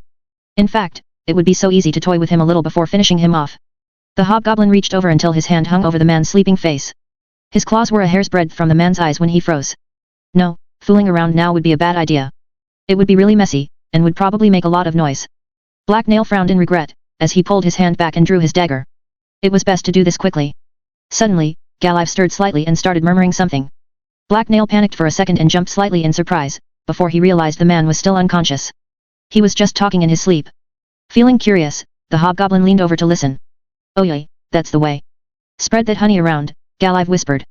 Black Nail blinked in confusion. What was this now? What could this weird human possibly be talking about?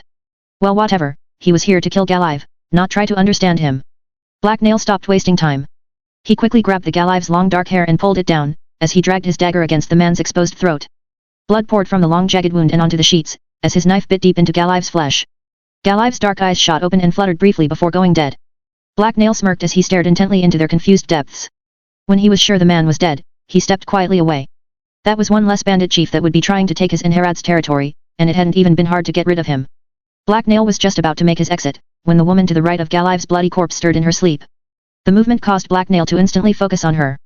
Some of Galive's blood was pooling beneath the woman's bare shoulders, and was staining her long blonde hair. It was also clearly disturbing her slumber. She stirred again and Black Nail realized he had to do something, before she woke up and raised the alarm. He stalked back over to her, and tried to come up with a solution. He couldn't remove the blood, there was too much of it and he wasn't that thirsty. He also couldn't move woman without waking her. With an annoyed sigh Black Nail leaned over her, and cut her throat too. When he was sure she was dead, and that no one else was about to wake up, he tiptoed over to the window and made his exit. He managed to make it through without getting his head stuck this time. As Black Nail crouched on the windowsill he observed the yard below him. The guard from earlier was still out there, but he was walking away from the hobgoblin. The man was just about to turn the corner of the building and disappear out of sight. With his mission accomplished Black Nail was beginning to feel impatient, so he climbed down the exterior wall as far as he could and then simply dropped the rest of the way. He landed unharmed on all four limbs, and then dashed for the stone fence that encircled the temple. He hit it at full speed and then vaulted over it onto the street on the other side. With that done, he'd successfully escaped from Galive's lair unharmed. As he raced through the dark and dirty streets of Daggerpoint towards safety and his rendezvous with Cedar, the hobgoblin giggled happily to himself. That had been too easy. The bandit chieftain had been supposed to be so tough, but he hadn't been a problem for Black Nail. That other assassin guy, Malthus, had been an idiot as well.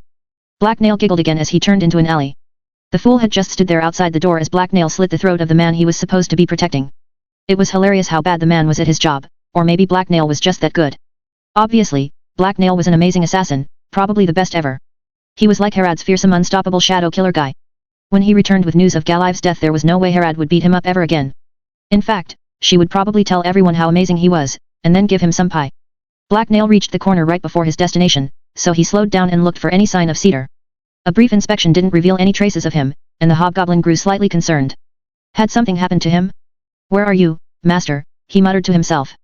Black Nail began to creep around stealthily as he searched. He moved from shadow to shadow as he wandered around the area near the meeting place. He didn't find anything, until he stumbled upon a faint scent trail. It led into a nearby building so Black Nail followed it in. All the structures in this part of the city were small and tightly packed, and this one didn't stand out. It did appear to be abandoned though, the missing front door was subtle clue. Black Nail walked into the pitch-black interior, and then headed up the stairs to the room on the second floor. He was careful not to make any noise, because he didn't know what to expect. Also, creeping around all sneaky-like was just more fun. When the hobgoblin got to the top of stairs he saw a dark figure looking out a window through a doorway. He froze for a second, but soon realized that it was just Cedar. Before he started moving again, an idea occurred to him. His master didn't appear to know that Black Nail was here, so wouldn't it be fun to surprise him? Black Nail grinned gleefully to himself. This was going to be so much fun. As he stepped through the doorway he felt something tug gently on his ankle, and then heard a faint clattering noise. He looked down to see what it was, and realized that he'd stumbled over a piece of string had been tied to a pile of sticks. How had that gotten there? Well, hopefully it hadn't ruined his surprise. Black Nail looked back up to see something shiny. It was Cedar's unsheathed sword point, and it was less than an inch from his face. The surprised hobgoblin went very still, as his eyes widened in alarm. Yep, the surprise was ruined, and this had definitely been a bad idea. The deep green has yet to spit out a beast that can sneak up on me, hobgoblin, and that includes the likes of you, Cedar whispered threateningly, before relaxing and dropping his blade. I was just having fun. I wasn't going to do anything bad, Black Nail whined. If I thought you were, I'd have already skewered you. Missions aren't the time to be having fun. That's how people get hurt, Cedar replied gruffly. Black Nail nodded enthusiastically in agreement. He'd certainly almost been hurt. His master grunted and his hard expression softened. The hobgoblin almost thought he detected a slight smile on the man's lips. How'd the mission go? Did you get Galive? Cedar asked. Of course, I started a fight, crept through the shadows, went in and out some windows, and murdered the sleeping human. There was nothing to eat, Black Nail explained cheerfully. The old scout rolled his eyes in an exasperated manner after the hobgoblin finished speaking. Black Nail frowned at his master's response. What was wrong with his answer? It covered all the important bits. You can tell Herad the details. Did that elixir of Mahedium's come in handy? Cedar inquired. Black Nail mouth fell open slightly, as the question caught him off guard. He had kind of forgotten he'd had it. There were definitely a few times a boost of speed and strength would have been useful though. It was too easy, I didn't need it, Black Nail bragged dishonestly. Cedar gave him a suspicious glance, but didn't bother to question the hobgoblin. Come on, let's get back to base. Winter's approaching and it's getting bloody cold out, Cedar told the hobgoblin as he walked past him and headed downstairs. The hobgoblin sighed regretfully as he followed the old scout. His master probably shouldn't have waited out in the cold for him, he was going to catch the sniffles. Obviously, he'd been worried Blacknail was going to mess things up, so he'd stuck around. Why couldn't his master have just trusted him? He was very trustworthy.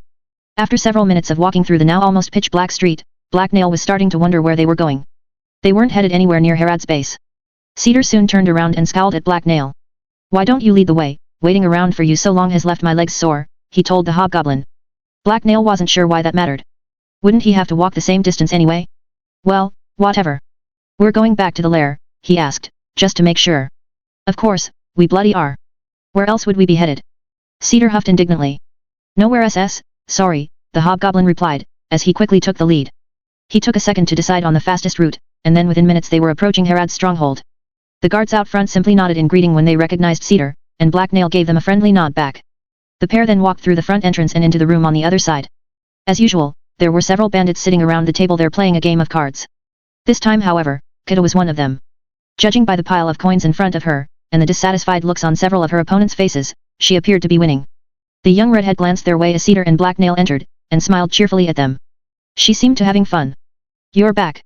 How did your top secret mission for the boss go? I know she sent you out to do something, all hush hush, she asked. If you know that, then you shouldn't be asking, interjected a large male bandit that was sitting across from her. Bah, you're just upset that you're losing, Kiddo responded, as she beamed at Blacknail. The bandit scowled angrily at her, and one of his eyebrows started twitching. No, you're lucky that the boss likes you so much, the man muttered angrily. Blacknail agreed with him, but he found himself giving the man a steady disapproving glare. If anyone was going to kill Kiddo, then it was going to be him. The bandit met his stare for a second, but then hurriedly looked away. Where's Herod? Cedar asked Kiddo. She was in that big room down the hall to the left, the one with all the couches, the last time I checked, Kiddo replied. Cedar grunted his acknowledgement, and then unceremoniously left the room. After one quick glance back at the man who had challenged him, Blacknail followed him out. It only took a few seconds for them to reach the room Kiddo had mentioned, and Herod was indeed there. She was sprawled comfortably over the edge of one of the couches. A platter of food and drink had been set out on a side table in front of her, and several of her usual guards were also there. Most of them were standing around the room, but two had seats of their own. Herod smiled eagerly when she saw them, and pulled herself up into more of a sitting position. Clear the room, she then announced. With a quick nod of acknowledgement the guards got up and left the room. They closed the doors behind them. Since you're both back, I take it that Galive is dead, the chieftain asked them. So the hobgoblin tells me, Cedar replied. I totally killed him. I cut his neck deep as he slept, and he bled everywhere. Blacknail answered cheerfully. Herod ignored Blacknail, and raised an eyebrow dubiously at Cedar. You think he's lying? She asked curiously. Ha, no. He went in, and he came out alive. That means Galive is dead, Cedar huffed. You never know. Maybe they found out about your hob's secret weakness for sweet cakes, and bribed him, she replied with a chuckle and a grin. Blacknail scowled in annoyance. That was just insulting. He would never betray his tribe for a sweet cake. There weren't enough cakes in the whole world for that. Of course, the world wasn't that big, and mostly seemed to be made up of trees. Herod saw his look and instead of growing angry she smirked. She then reached out and grabbed one of the pastries from the platter, and tossed it up into the air towards Blacknail. Instantly, the hobgoblin caught it and shoved it into his mouth. Thank you so much, mistress, he told her happily as he chewed. All his previous feelings of irritation had been completely forgotten. If only all men were so easy to please, Herod remarked, with a look towards Cedar. You mean control, Cedar replied dryly. That too, Herod added with another smug grin. Cedar, I'll have you get a report from Blacknail and give it to me tomorrow. His full reports are different. They certainly are, Cedar agreed. Herod then turned to the hobgoblin. For now, just tell me about anything important or unexpected that happened, and this time leave out any details about how things tasted or smelled. I don't need to know about that, Herod asked, as she grimaced with disgust. Blacktail sighed in disappointment. That was usually the most interesting part, though. He took a moment to recall everything that had happened on his mission. He'd walked there with Cedar, there'd been some humans, he'd eaten the chicken, he'd tricked some more humans, blah blah, and then he'd killed Galive and ran away. Oh wait, there had been one thing.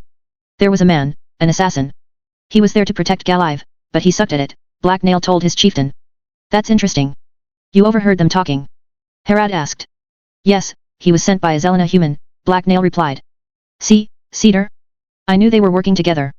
Galive swore he was a neutral party, but I wasn't fooled. That bastard lied like a village peddler, for all that he was supposed to be a priest. Herod exclaimed excitedly. I didn't disagree with you about that, Cedar pointed out. I guess you didn't, for once, Herod commented with a roll of her eyes.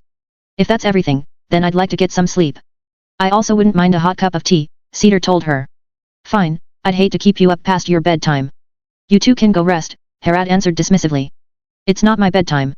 I'm going to go out and find some food, Blacknail interjected. You're coming with me. Now is not the time to be wandering around, Cedar replied as gave the hobgoblin a stern glance. But I'm still hungry, Blacknail whined. Grab something from the kitchen, Cedar told him as he gave him a light push towards the door. Fine, but I'm eating whatever I want, the hobgoblin replied as he opened the door. Go ahead, just keep out of trouble, his master said as they passed by the guards from earlier. After almost an hour of ransacking the kitchen and terrorizing the chef, Blacknail had stuffed himself enough that he began to grow sleepy. Cedar had already left, so the hobgoblin yawned and headed for his room. Once there, he disrobed and began rearranging his blankets for maximum comfort. The hobgoblin then curled up on his bed and almost immediately went to sleep. He'd earned his rest. It wasn't to be as long a rest as he'd hoped, though. Several hours later, he twitched in his sleep as an unexpected rhythm penetrated his subconscious. When the quiet sound repeated itself, the hobgoblin stirred and frowned in annoyance. He opened one eye slightly and saw that it was still dark outside. He didn't like being awakened like this, so hopefully whatever the annoying thing was, it would soon stop or die. It sounded like footsteps. In fact, it sounded like several people were trying to move quietly, and it was coming from the roof. The hobgoblin growled softly as he came completely awake. His tribe was under attack. A tradesman's tool 6. Blacknail immediately pulled himself up from the tangle of sheets around him, and growled menacingly. The sound of his anger echoed throughout his small room, as he shot to his feet. Someone was trying to be sneaky and invade his tribe's lair. Enemies, he hissed to himself. The hobgoblin felt his drowsiness burn away under the relentless waves of his rage. His lips rose to reveal his teeth as he snarled. Whoever these people were, they were about to get a very nasty surprise. He was going to stab them, a lot. Blacknail didn't waste any time. He quickly began throwing on his clothes and arming himself, as he carefully listened in on the enemy's progress. The footsteps were slowly but steadily crossing the roof. At first the hobgoblin assumed they were coming to attack him, but he realized that was unlikely. No one knew who he was, or where he'd stashed his cheese. That meant they must be after Harad. They were assassins, and aiming to murder Blacknail's chieftain the same way the hobgoblin had killed the other chiefs. Well, it wouldn't work, because they were much worse at it than Blacknail. The hobgoblin had already discovered them, and not being detected before reaching the target was the most important bit. He pulled on his mask, slipped quietly through his door, and stalked quickly forward down the hallway towards Harad's room.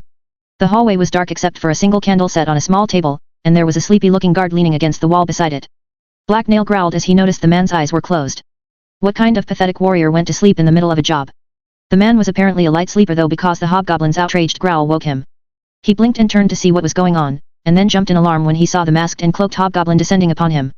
"SHH, quiet," Blacknail hissed as he raised a finger to his mouth. "There are SS people on the roof." "What?" the man whispered in confusion, as he began to recognize Blacknail and started calming down. "Assassins on the roof." Blacknail whispered back. Why did he always have to repeat himself? Human hearing wasn't that bad, even if they had tiny pink ears. Harad's guard flinched as the hobgoblin's words finally sunk in.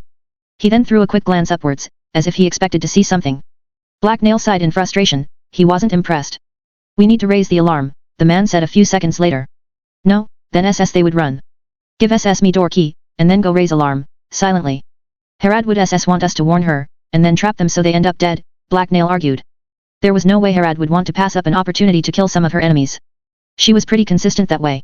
The guard seemed to agree with Blacknail's judgment of Harad's character, because he nodded reluctantly in agreement and then handed Blacknail the key. "I'll be right back.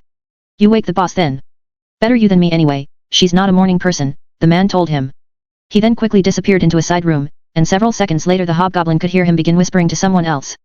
Blacknail was tense and nervous as he unlocked the door and walked through it. Not because of the assassins, but rather because he was pretty sure the guard was right about how Harad wouldn't like being disturbed. She would however like not being informed of the assassins even less, which meant there really weren't any good options. The chieftain's room was dark, except for the slivers of moonlight that squeezed through the cracks of the one small shattered window, and the light of the candle in the hallway that shone out from under the closed door behind Blacknail. It was however more than enough light for the hobgoblin's sensitive eyes. He could make out most the details of the room, including the bed Harad was sleeping on. The bandit chieftain was curled up under her sheets and her sleeping face was pointed his way. As he approached Harad, Blacknail very carefully calculated a minimum safe distance that was out of reach of a sword. He didn't believe for a second that she didn't have one shoved somewhere around the bed, or that she wouldn't use it on him if he angered her. Once he had gotten as close as he dared, Blacknail took a second to study Harad. She looked different somehow, but the hobgoblin couldn't immediately figure out why.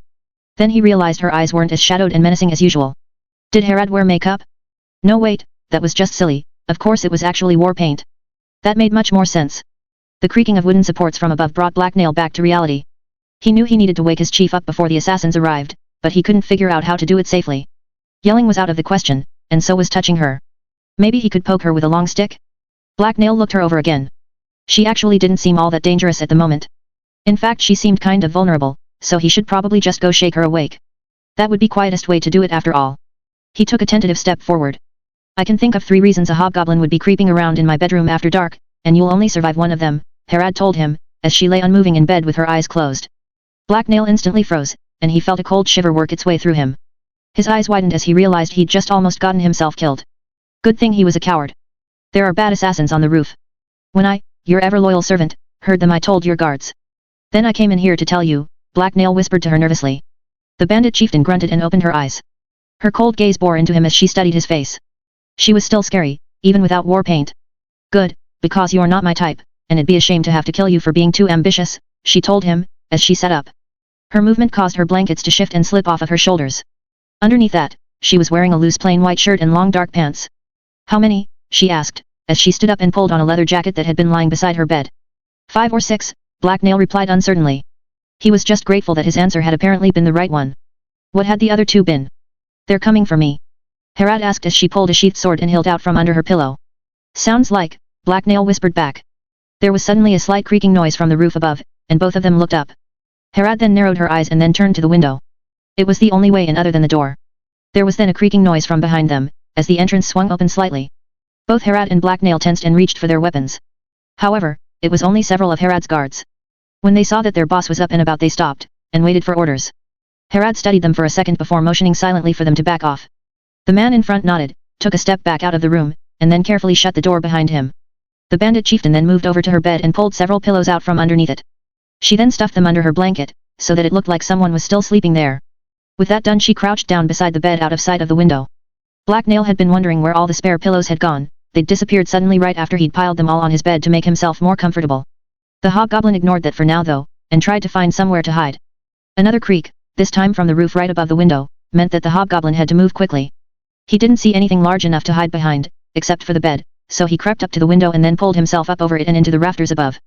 Humans rarely ever looked up, it was a weakness of the species. Harad gave him a dubious look, but then just shook her head and crouched back down out of sight. Black Nail was fairly sure that meant she trusted his judgment, and why wouldn't she? Almost immediately, the shutters below Black Nail shook ever so slightly. A slim hooked blade poked out from between them, and then slid upwards until it hit the latch. There was the faintest of clicking noises as the blade knocked the latch loose and unlocked the window. As the hobgoblin watched from above, the shutters swung open ever so slowly. A second later, a man wrapped in dark clothing crept through the window and into the room. He quickly glanced around the room, and stared apprehensively at the dummy beneath Harad's sheets for a few seconds, before tiptoeing off to the side. The assassin was wearing a black hood and had a dark grey scarf wrapped around the lower part of his face, but Black Nail recognized his scent. It was Malthus, the assassin who had failed so badly at being Galive's bodyguard. As soon as Malthus was out of the way, his companions followed him in, until all 5 of them were inside. Black Nail watched with interest as Malthus raised a hand and signaled to his men using some sort of sign language the hobgoblin didn't understand. Almost instantly, the assassins spread out and stalked stealthily towards Harad's bed. Black Nail waited expectantly for them to step completely into the trap, but halfway there Malthus froze and hurriedly signaled his men. Instantly, the 2 men closest to the window turned and ran for it. The other 3, including the leader, drew their swords and began backing up slowly. Up in the dark rafters, Black Nail pouted in disappointment. Somehow, they'd obviously noticed the trap, and that was no fun. Several things then happened all at once. Black Nail dropped down onto the back of one of the fleeing assassins, and then lashed out and kicked the other one savagely in the head. Meanwhile, Harad rose up from behind the bed with her blade drawn and launched herself at the other 3 assassins. The ringing of clashing blades drew the attention of several of Harad's guards, who had been waiting in the hallway. They threw the door open and moved to join the fight. As Black Nail grappled his opponent to the floor, Harad engaged 2 of the assassins in a sword fight. The third attacker stepped back and quickly reached into his robe, before pulling out a beaker and throwing it violently towards her charging minions. The glass container hit the floor and spilled liquid everywhere as it shattered. Harad's thugs stepped onto the mess as they ran towards her, and then began tripping all over themselves as their feet slid out from under them. The man wrestling Black Nail finally went limp as the hobgoblin withdrew his knife from out under his ribs. The assassin Black Nail had kicked earlier had gotten to his feet and was crawling through the window, so the hobgoblin grabbed the booted foot closest to him, and pulled him back into the room. The vile thrower assassin used the time he had bought himself and his companions to turn back towards Harad. He was however too late to prevent Harad from parrying one of his companion's blades and then unleashing a lightning quick slash that sent the assassin's severed hand falling to the floor. Planned on, Malthus barked as he ducked under a slash from Harad. Hearing this, the assassin who had thrown the beaker broke away from the fight, and made a dash for the window. He ran right past Black Nail as he fled. The hobgoblin was now wrestling with his second assassin, and he wasn't doing nearly as well as he had against the first. The man had gotten a lucky blow at the start, and kicked Black Nail's knife away. The masked hobgoblin had more, but he was too busy trying not to get choked out by the larger and stronger human to draw them. He also wished he wasn't wearing the mask so he could just bite the stupid man's fingers off, or that he hadn't forgotten to take his elixir again. Harad was now locked in a brutal sword fight with the assassin leader. Both of them launched attack after attack at each other with furious precision. Their blades flashed through the air so quickly that they were almost impossible to see. It was obvious that both combatants were vessels, no one else could move so swiftly. Harad was slowly forcing the man back though. She smiled cruelly as she fought, and seemed to be having quite a bit of fun. The assassin leader on the other hand looked nervous. He was obviously having trouble avoiding some of her attacks, and already had a few superficial gashes in his clothing. The man who was fighting Black Nail suddenly lurched backwards, and then surprised the hobgoblin by punching him heavily in the side of the head. Black Nail's mask absorbed most of the blow, but it also shifted slightly to the side and blinded him. The now blind hobgoblin could only flail about and try to grab his opponent's hands. This didn't work very well though, and a few seconds later he lurched backwards as something slammed into his stomach. By this time the third assassin had reached the window. Instead of diving through it though, he turned and pulled something out of his coat. "Dawn," he yelled at the top of his lungs, which caused everyone to look his way. Blinding light then burst forth and enveloped the room. Swearing rang out as everyone tried to shield their eyes. "Fucking mage," Harad hissed. The leader of the assassins had been facing away from the light and prepared for it, so he wasn't blinded. He took the opportunity to slash at Harad's neck. The bandit chieftain must have sensed something though, because she threw herself out of the way of the attack. The assassin's sword ended up only grazing her shoulder. He didn't try for a second attack. The man turned and fled towards the window as Harad and her men tried to organize themselves and regain their footing. The assassin that was grappling with Black Nail pushed him aside and tried to rise to his feet. As Black Nail lurched backwards he growled in frustration. Rage and confusion pulsed through him, until he couldn't take it anymore and he ripped his mask off. His opponent froze and his eyes widened in terror as the hobgoblin's inhuman visage was revealed. Black Nail didn't waste the opportunity. He grabbed one of the man's wrists, and then before the man could recover he lunged down and savagely bit into it with his now exposed teeth. Screams filled the room as the hobgoblin dug his teeth deeper into the human's flesh. The iron taste of blood filled his mouth, and excited him. Filled with a sudden bout of hungry energy the hobgoblin let go of his opponent's ruined arm, and then dug his fingers into the man's eyes. The hobgoblin's long sharp nails cut through his gloves, and then deep into the man's sockets. More tortured screams rent the air. As the man lay helpless and writhing beneath him, Black Nail took the time to look around the room. The other assassins had already fled. Only Harad, her minions, and several corpses remained. Harad blinked and dropped the hand that was massaging her eyes. She looked at Black Nail and ground her teeth together furiously. "Leave the wounded one, you idiot." "After them," she yelled at him. Black Nail immediately grabbed his fallen mask and jumped to obey. He leapt off his defeated prey and launched himself at the window. In mid-air he grabbed the windowsill and swung himself around to the outside wall, where he sank his claws into the wood and began to climb after the assassins. He could hear them running across the roof, and see the discarded piece of rope they had used to escape on the street below. With inhuman agility the hobgoblin pulled himself onto the roof and scrambled after the fleeing assassins. Instinctively, he knew that the best way to catch them was to make sure they didn't know they were being followed. Also, Black Nail wasn't sure what to do with them when he caught them. They still outnumbered him, and Malthus was apparently a much better swordsman than he was a bodyguard. So the hobgoblin kept his head down and used the angle of the roof to hide himself from sight. When the remaining pair of assassins reached the end of the roof they disappeared. Black Nail scurried over and saw them on the ground below him. He also saw the rope they had used to get there. As he watched they ran across the dark city street and into an alley. Black Nail slid down the rope and hurried after them. He couldn't see them, but he could still hear their heavy footsteps and follow their scent. His quarry twisted and weaved their way through the city as they tried to lose any possible pursuit. Black Nail found it highly amusing. All their efforts were utterly pointless against him. He followed after them through the alleys and back ways of the city without any problem. Soon, Black Nail arrived in a familiar part of town.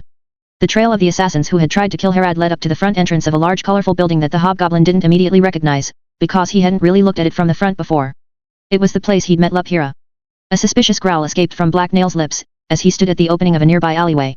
The darkness of night hit him as he glared at the building, and considered this new development. Was Laphira involved in the attack on Harad?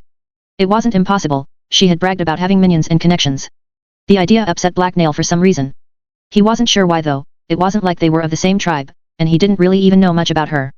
In fact, she was very unsettling to be around. What should he do now? Could he just return to Harad and tell her where the assassins had gone? Did she expect him to kill them before returning? He probably could head back now without being punished, but Black Nail realized he didn't want to. He wanted to know exactly what was going on, and whether Laphira was involved. Yes, perhaps it was time to be a little more aggressive with the woman. He had let her weird perfume and behavior put him off guard before, but now he was done being on the defensive. He would find her and get answers, but this time there would be no stupid games. He would simply take what he wanted, no matter who he had to kill. A Tradesman's Tools 7. Black Nail growled as he made his way around the building and towards the back exit. The way was familiar and he'd been here enough times now that he wasn't really paying attention, and thus he almost walked right into a pair of guards. He heard them coming only seconds before they turned the corner. Startled, Black Nail immediately ducked behind a large barrel of rainwater and out of sight. A man and a woman with sheathed swords and leather armor then stepped into view, and headed his way. Black Nail's stomach twisted as he watched them from concealment. He wasn't in a very good hiding spot, and if the two thugs got too close or walked behind the barrel they would see him. He cursed himself for not paying attention. The hobgoblin held his breath as the two humans walked right by him. One of the pair suddenly stopped walking, and threw a look backwards at the barrel. She stared at it for a few seconds, and frowned when she didn't see anything out of the ordinary. "What are you doing?" her partner asked. "Nothing, I just thought I heard something, but there's nothing there," she replied before turning back around and walking away. "This is Dagger Point, if you jump at every shadow you'll be spending the entire day on your toes," the man remarked. "Maybe, but that just means it's also one of the places where you're most likely to get a knife in your back," she replied, before they both turned the corner and disappeared again. Black Nail sighed with relief as soon as they were gone. When the humans had passed him by, and he'd become exposed, he'd instinctively crept around to the other side of the barrel and back out of sight. His instincts had served him well, but then again they almost always did. The hobgoblin stood back up and then continued on his way. He still burned with anger, but now he was struggling to keep it contained. Nothing good ever came from letting his fury loose. He prowled through the alley and towards Lapira's window. When he got to corner that overlooked the passage behind the building he stopped and peered stealthily around it. The sun was now starting to rise. The tips of its rays had just begun to shine over the grungy buildings of the city. This gave Black Nail a very good view of the two guards that were standing by the back entrance of his destination. Both of them were large armed men with purple vests, and one of them had placed a lit lantern on top of a nearby crate. The windows of the building behind them also shed light out on the back street. None of the sources of illumination were that strong, so together they cast a confusing maze of shadows onto the dirty cobblestones and mud of the alley. Black Nail studied the guards from the mouth of the alley. Why were there all these guards around suddenly? There had never been so many before. Were they expecting him? It didn't matter though. There was no way he was going to let a few stupid humans stop him. He would get the answers he wanted. He didn't know why he felt so driven to question Lapira, and he didn't really care. The hobgoblin glared at the guards furiously for several seconds, and then several more. Okay, he had no idea how he was going to actually get past them. There were a lot of shadows to work with, but it would still be difficult to sneak past them up into a window. No, he'd have to get rid of them somehow. How would he do it though? He could sneak up to them and try to take them out quickly before they could raise the alarm, but that would be risky even with elixir. A distraction might work, if he could come up with a good enough one. He didn't feel like sneaking around anymore, though. He was angry and wanted to hurt someone, and these men were undoubtedly connected to the assassins that had awakened him in the middle of the night. He really liked sleeping on his bed. So he would use a distraction, and then attack them. Why do one when you could do both? Even so early in the morning, Dagger Point was never a quiet city, so a little noise ought to be fine. The hobgoblin waited until the men were looking the other way, then made his move. He stalked silently out of the alley and through the shadows. He kept the cool stone wall at his back until he reached an empty wheelbarrow someone had left at the side of the street. He ducked down behind it and carefully prepped his sling. Black Nail then took out his vial of elixir, lifted his mask, and gulped it down. Ugh, it still tasted like dirt, but he was going to need every bit of speed he could muster. When he was sure no one was looking again, he gently lobbed a stone from his pouch down the street, so that it clattered against a wall on the other side of the guards. "What was that?" one of them asked, as he took a step closer to the noise to get a better view. "Probably a rat, they get pretty big here," the other man replied without concern. That was when the second stone from Black Nail's sling took him in the back of the head. The thug immediately crumpled as a muffled cracking echoed through the alley. His companion jumped and began to turn back around, but Black Nail had already sprung out of hiding. With savage ferocity he descended on the man, and elixir burned through his flesh and bone as he leaped. With inhuman speed the hobgoblin's blade slashed through the air and sliced into the man's unprotected neck. The guard barely had time to gasp, before he was dead on his feet. Then he crumpled and hit the ground. Black Nail froze and scanned the windows around him for any sign that he'd been seen or heard. When he didn't see anything he switched to focusing on listening. A few streets away a horse neighed, and the pounding of footsteps and creak of wheels came from everywhere. None of that was unusual though, so it didn't sound like he'd alerted anyone. The hobgoblin then crouched down over the body of the man he'd hit with his sling, and listened for any signs of breathing. Nope, nothing, the human was dead. Black Nail grabbed the corpse's feet and dragged it out of sight behind a pile of wood. He was breathing slightly harder when he went to get the other body. Stupid fat city humans, they should get outside more, Black Nail muttered as he strained to move the second corpse. The people of Dagger Point were even more bloated than normal humans. When that was done, he scowled at the blood trail he'd left in the dirt. A few seconds later he shrugged and turned to look up at Lapira's window. It probably wouldn't matter, most humans were blind and couldn't smell at all anyway. Why did they even have noses? Quickly, Black Nail began climbing up the stonework and wooden struts until he reached the opening on the second floor. He didn't have a lot of time. He wasn't stupid enough to believe that even humans wouldn't eventually find the bodies, soon the guards he'd taken out would be missed. Black Nail reached the window and peeked over the windowsill. He didn't see anyone there, so he pulled himself up and crawled inside. The bedroom was basically the same as before. The furniture was still lavish and comfortable looking, but only the faintest hint of the incense remained in the air. Black Nail remembered his first visit here, so the first thing he did was double-check the bed to make sure no one was hidden among the sheet, and then just to be sure he looked under the bed as well. There was no one in either of those spots, so Black Nail relaxed. After taking a second to scratch an itch, he then turned towards the room's only door and headed carefully over to it. As he approached, someone on the other side spoke up. "Are you sure you don't want anything to drink? I have both wine and tea." Luphira asked someone.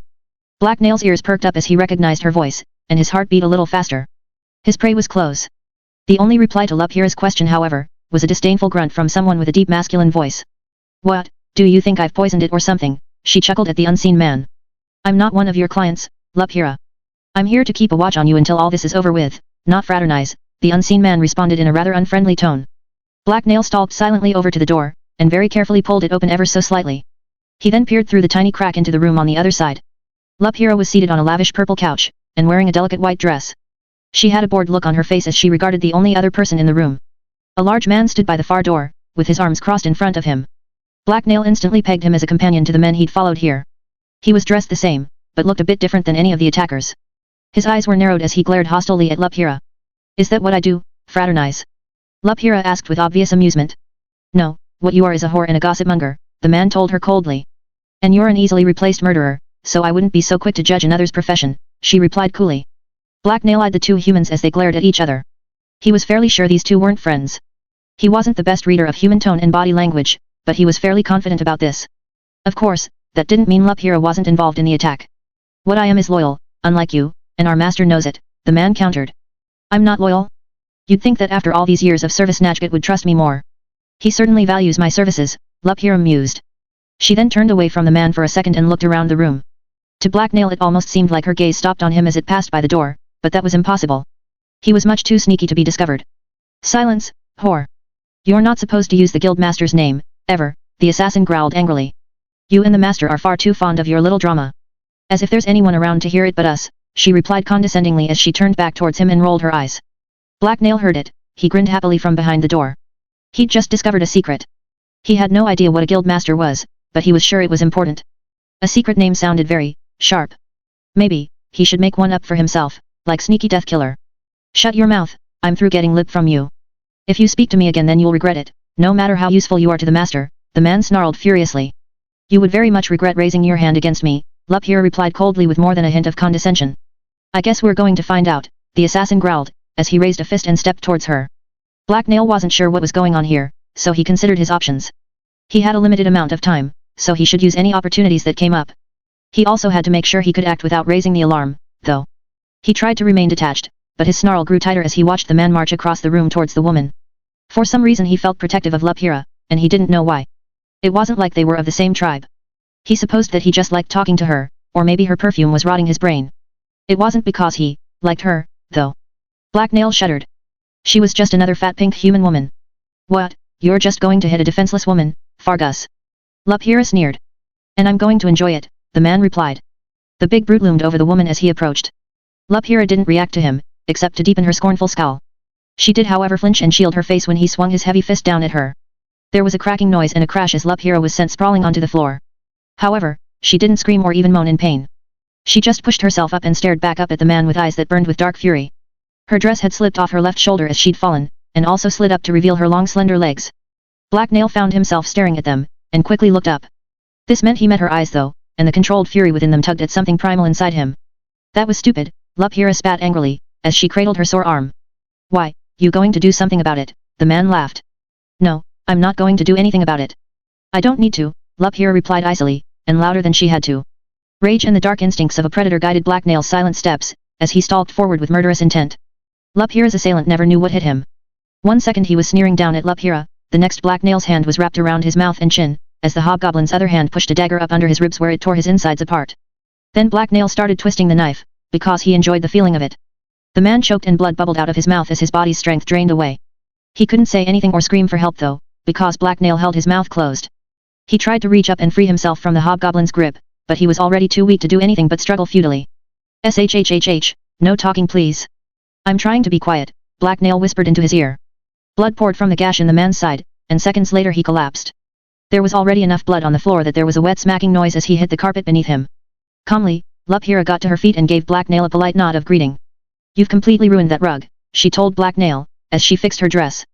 Black Nail just stared silently at her menacingly, because he had no idea how to respond to that. Well, I guess I shouldn't complain. I was hoping you'd drop by tonight after all.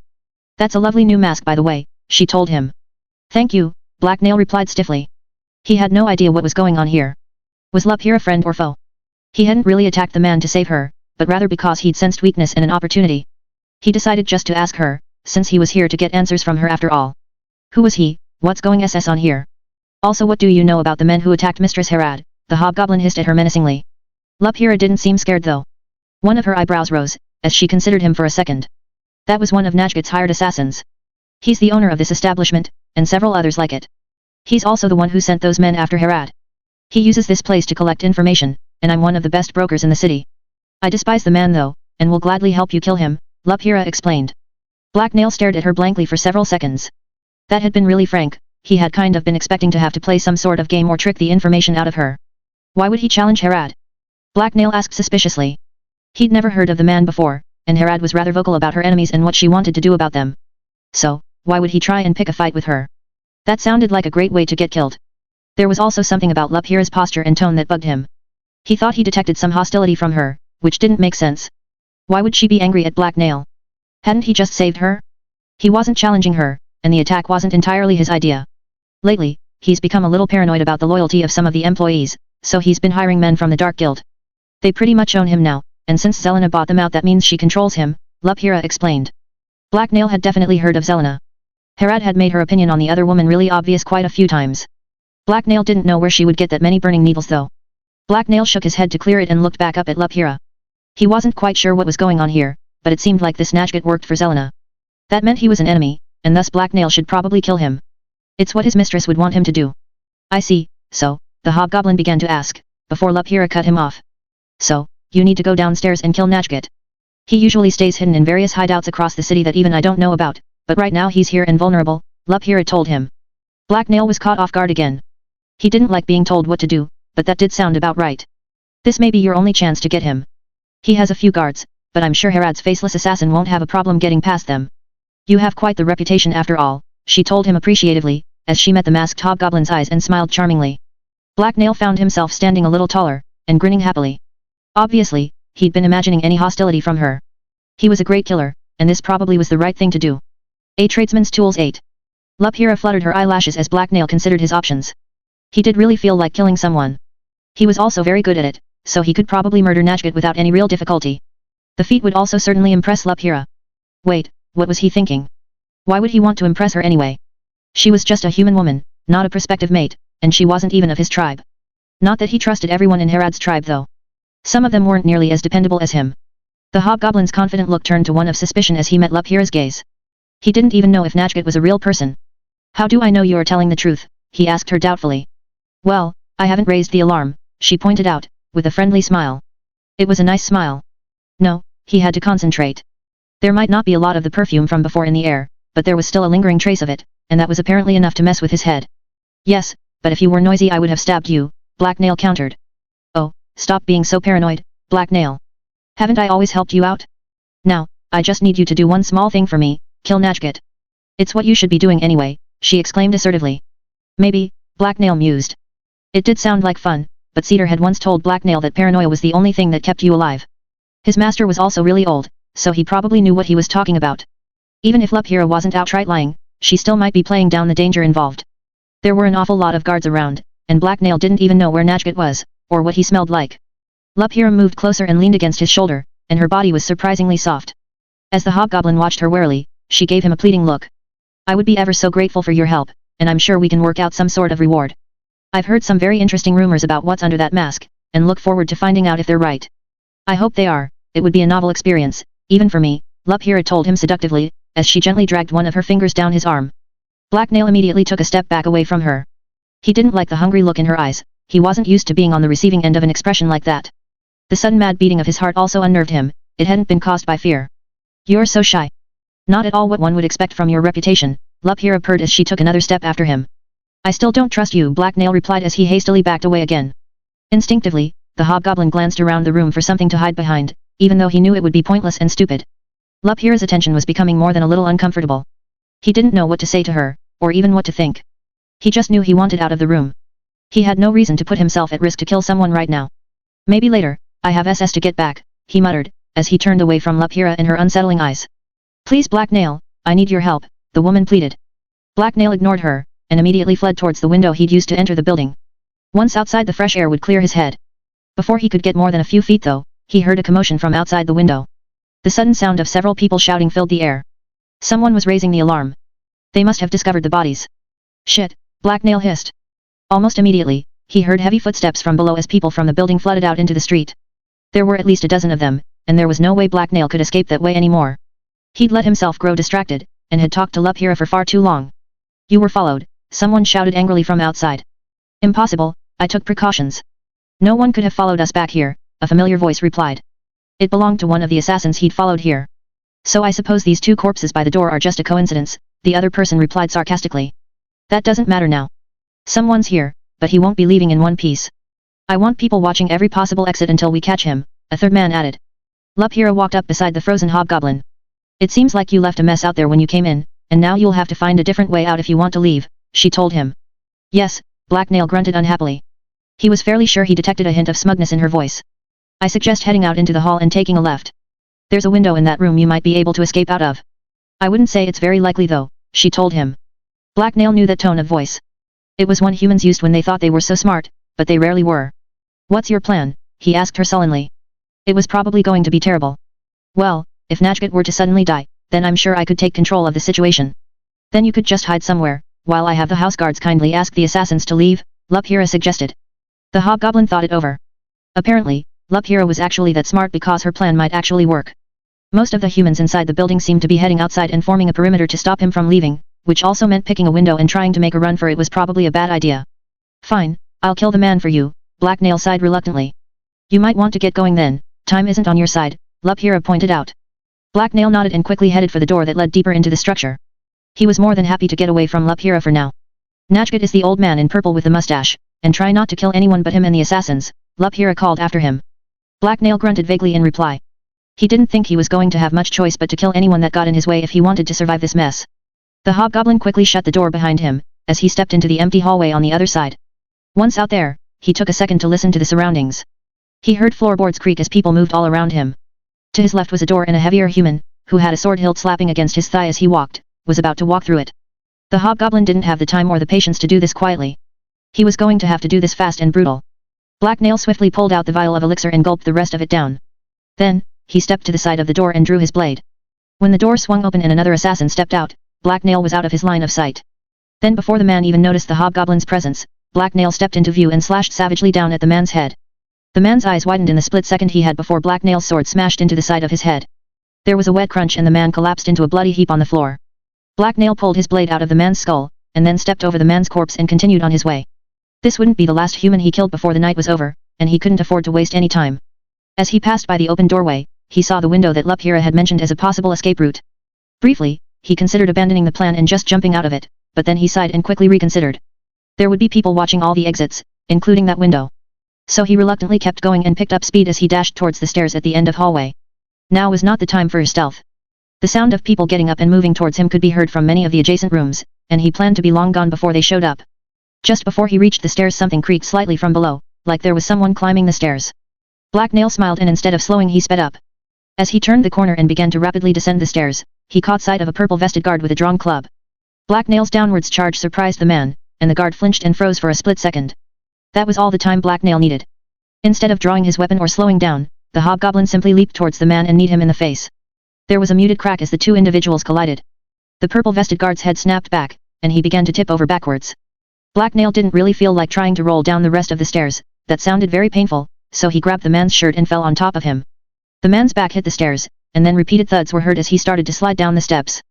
Black Nail still had a tight grip on the guard's shirt and was perched on his chest.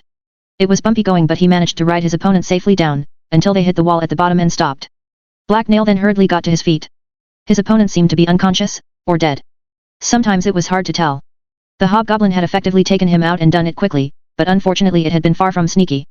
He had already attracted a lot of attention. Black Nail could already hear people heading towards him.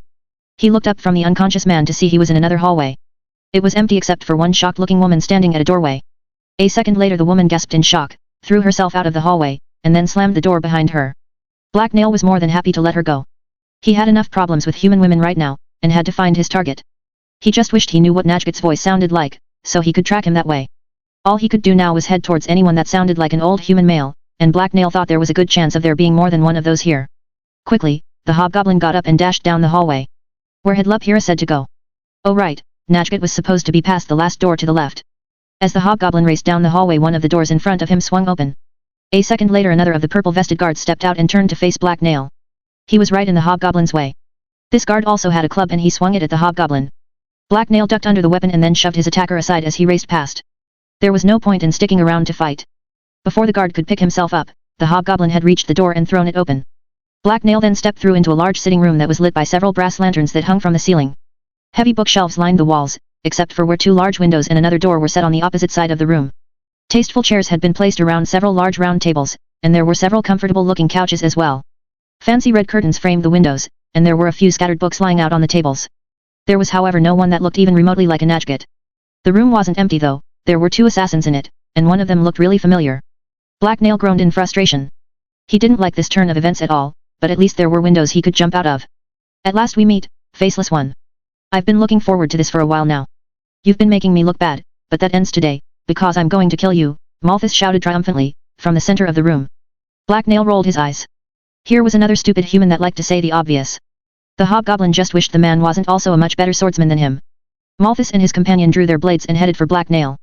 Both of them were still dressed in their dark leather armor and cloaks, but they had removed their face masks and dropped their hoods. This was actually the first time Black Nail had gotten a good look at Malthus. The other times they'd been close, the assassin had been cloaked and hooded or out of sight. He was a slightly taller than average man with a thin face and brown hair that was almost long enough to reach his eyes. The hobgoblin watched the assassin's approach and tried to come up with a new plan, one that didn't involve getting sliced into tiny green bits. Fighting Malthus would be a really stupid thing to do, so he needed to get out of here. He couldn't go back the way he'd come though, and Malthus was blocking the way forward. So, some trickery seemed to be called for. We have met though, Malthus. I've seen SSU around many times, you just haven't seen me, Black Nail shouted contemptuously. Malthus' face grew slightly more lined as he frowned at the hobgoblin, but he also slowed his advance. He appeared to be trying to come up with a good comeback. Black Nail grinned beneath his mask. It had worked, the man really liked to talk. Yes well, now you're going to pay for being so arrogant as to think you could get past me twice. You were simply lucky the first time that Galive wouldn't let me do my job properly, the assassin replied. I wasn't lucky, you're deaf SS and stupid. While you stood there by the door like a frog on a log SS, I was cutting Galive's throat open and laughing SS at you. Good thing Galive wasn't paying you anything, Black Nail countered viciously.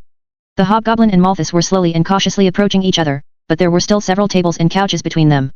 Black Nail began to circle a bit off to the side, while trying to look like he was just seeking a better position. I'll restore my title as the city's best knifeman when I string your corpse up from the city gate. That's what usually happens to assassins who operate in Dagger Point without the Dark Guild's permission, Malthus shot back. No you won't, I'm a far SS better hunter and killer than you'll SS ever be. You're just a soft and weak city man, but I come from the deep green and I'm Herad's chosen killer. Black Nail bragged. The two assassins were fairly close now. Malthus scowled as he stepped around a couch. He seemed both annoyed and more than a bit confused by the hobgoblin's words. Maybe Black Nail needed to talk slower so he could understand. A second later the assassin's gaze focused on the hobgoblin's mask. Let's fight properly, face to face. Why hide behind a mask now? Let me see the visage of the man I'm about to kill. Only one of us is going to leave this room alive anyway, the man proposed. Black Nail snorted in amusement. That sounded so dumb. Weren't assassins supposed to be sneaky? No, besides you've got a friend there, Black Nail replied scornfully, as he pointed to the other man beside Malthus. The hobgoblin wasn't in the habit of doing what his enemies told him. If Malthus wanted him to remove his mask, then Black Nail intended to keep it on. The hobgoblin snuck a glance at the far door.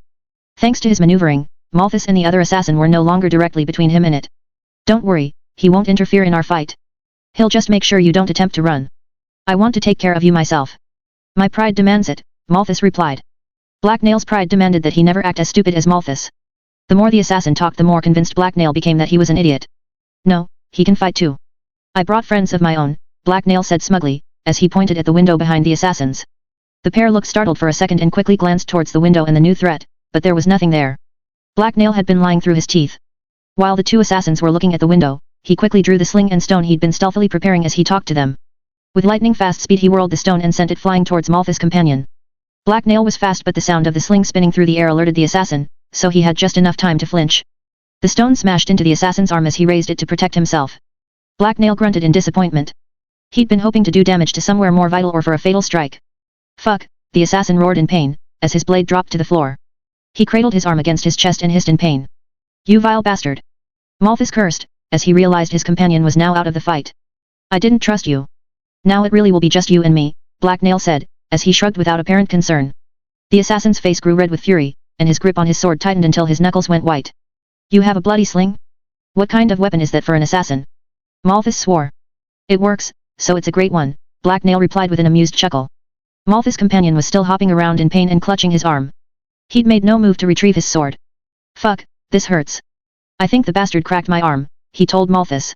Fine, go get medical attention. I don't need you for this, the other man replied. You sure? The injured man asked. You can't fight, so go. Malthus hissed back angrily. The injured assassin nodded and began stumbling away towards the far door. The hobgoblin and the remaining human were now only a dozen feet apart. I'm going to kill you for that. Malthus told Black Nail, as he turned back to face him. The assassin's black cloak fluttered behind him, as he kicked the last chair between them out of his way. The enraged vessel's eyes gleamed with hatred, and the light from the bronze lanterns overhead reflected off the edge of his blade, as he charged the hobgoblin. A tradesman's tools 9. The hobgoblin quickly drew his sword. There were no more obstacles between Black Nail and the skilled assassin he'd just pissed off, only a small section of floor. Black Nail really wished he'd had time to dig a pit or set up a snare trap there. That would have made his survival much more likely. All of a sudden Malthus lunged across the distance separating them and stabbed towards the hobgoblin's chest. Black Nail sidestepped the attack and then countered with a quick downward slash of his own. The assassin easily knocked the hobgoblin's attack aside and then launched a flurry of attacks at Black Nail. The hobgoblin hissed in frustration as he blocked and weaved his way around the strikes. Blades flashed and cloaks swirled as the two combatants fought. Black Nail knew he was in trouble. He was already having a hard time defending himself, and Malthus was obviously just testing Black Nail. He'd seen the assassin move much faster and more skillfully when he'd fought Harad. The difference in ability and experience between them was just too great. Black Nail jumped backward to avoid a lightning-fast slash aimed at his chest, and quickly readied himself for the next blow. It never came though. His opponent relaxed his guard instead of following after him. Malthus grinned at the hobgoblin while Black Nail watched him warily. Good, you're only a passable swordsman, but at least you're a vessel. There's no other way you could have kept up with me just now. I was worried this was going to be too easy, but this might be somewhat entertaining after all, Malthus arrogantly remarked, as he showed off by flourishing his sword through the air. Black Nail rolled his eyes in exasperation. Who was the human trying to impress? If you want SS a hard fight, why don't you go fight SS Harad? Oh wait, you did. You fought SS my mistress, and then you ran away like a rat from a cat, Black Nail laughed viciously. I'm going to kill you, Malthus hissed angrily in reply. You already said SS that, idiot, Black Nail pointed out, as he started circling around to place a table between them. Seriously, what was with humans and repeating themselves? It was annoying. Enough games, the assassin roared as he lost his temper and charged. Black Nail jumped aside, so that the large wooden table was between them. Malthus didn't slow down though. The assassin jumped right onto the tabletop and lunged across it as he tried to catch the hobgoblin. The man was fast, Black Nail had to give him that. Of course he was a vessel, so he was cheating more than a little. Fortunately, the hobgoblin had just taken some elixir as well. As the assassin was sailing over the table towards him, Black Nail dove under it and rolled safely away. If there was one thing that being beaten up by Harad had taught him, it was how to burn the elixir within himself to avoid attacks by really fast humans. But I like SS games, the hobgoblin laughed, as he rolled to his feet on the other side of the table. He could feel the elixir flowing through his body and energizing his muscles. It tickled the inside of his skin. The assassin's face was twisted into a snarl as he stared across the table at Black Nail. He started walking around it towards the hobgoblin, but Black Nail started moving as well. After several seconds of following him around the table, Malthus tried switching directions, but Black Nail instantly switched too. Malthus grabbed the table and flipped it on its side, then snarled in rage as he charged again. Black Nail ducked into the blind spot created by the table's top, and then dashed away. When Malthus cleared the obstacle, the hobgoblin was gone and standing several feet away on the other end of another table. Malthus ground his teeth together and his face went scarlet red. The tip of the sword he was holding shivered as he shook with rage. Fight me fair, you coward, the assassin yelled at Black Nail. No, Black Nail hissed back. You are not amusing. Malthus growled as he walked over to the table and stared hard at the hobgoblin from directly across it. Yes, I am, Black Nail replied as he pushed the table forward and slammed it into Malthus' gut. Ugh, hells and damnations, the assassin wheezed painfully, before wincing and taking a step back to steady himself. Black Nail couldn't help himself, he began to chuckle. That had looked like it had hurt. Bloody bastard, you are going to pay for that, Malthus growled as he straightened back up. The assassin then quickly reached into a coat pocket with one hand and pulled out a vial. He pulled the cork out with his teeth and then drained the contents. He didn't lower his guard though, because his other hand kept his short sword pointed at the hobgoblin. Black Nail felt his earlier levity drain away. There was no mistaking the contents of the vial, it was elixir. Malthus hurled the glass container aside and then wiped his mouth with the sleeve of his free hand. The assassin glared at the hobgoblin, as he gripped his sword with both hands and raised it over his head. Then he kicked the table forward. The move caught Black Nail by surprise, but he managed to push off of the edge of the tabletop with one hand and slide backwards without being hit. Unfortunately, that was when the surface he was leaning on exploded. Malthus had brought his sword down and cleaved right through it with all of his strength.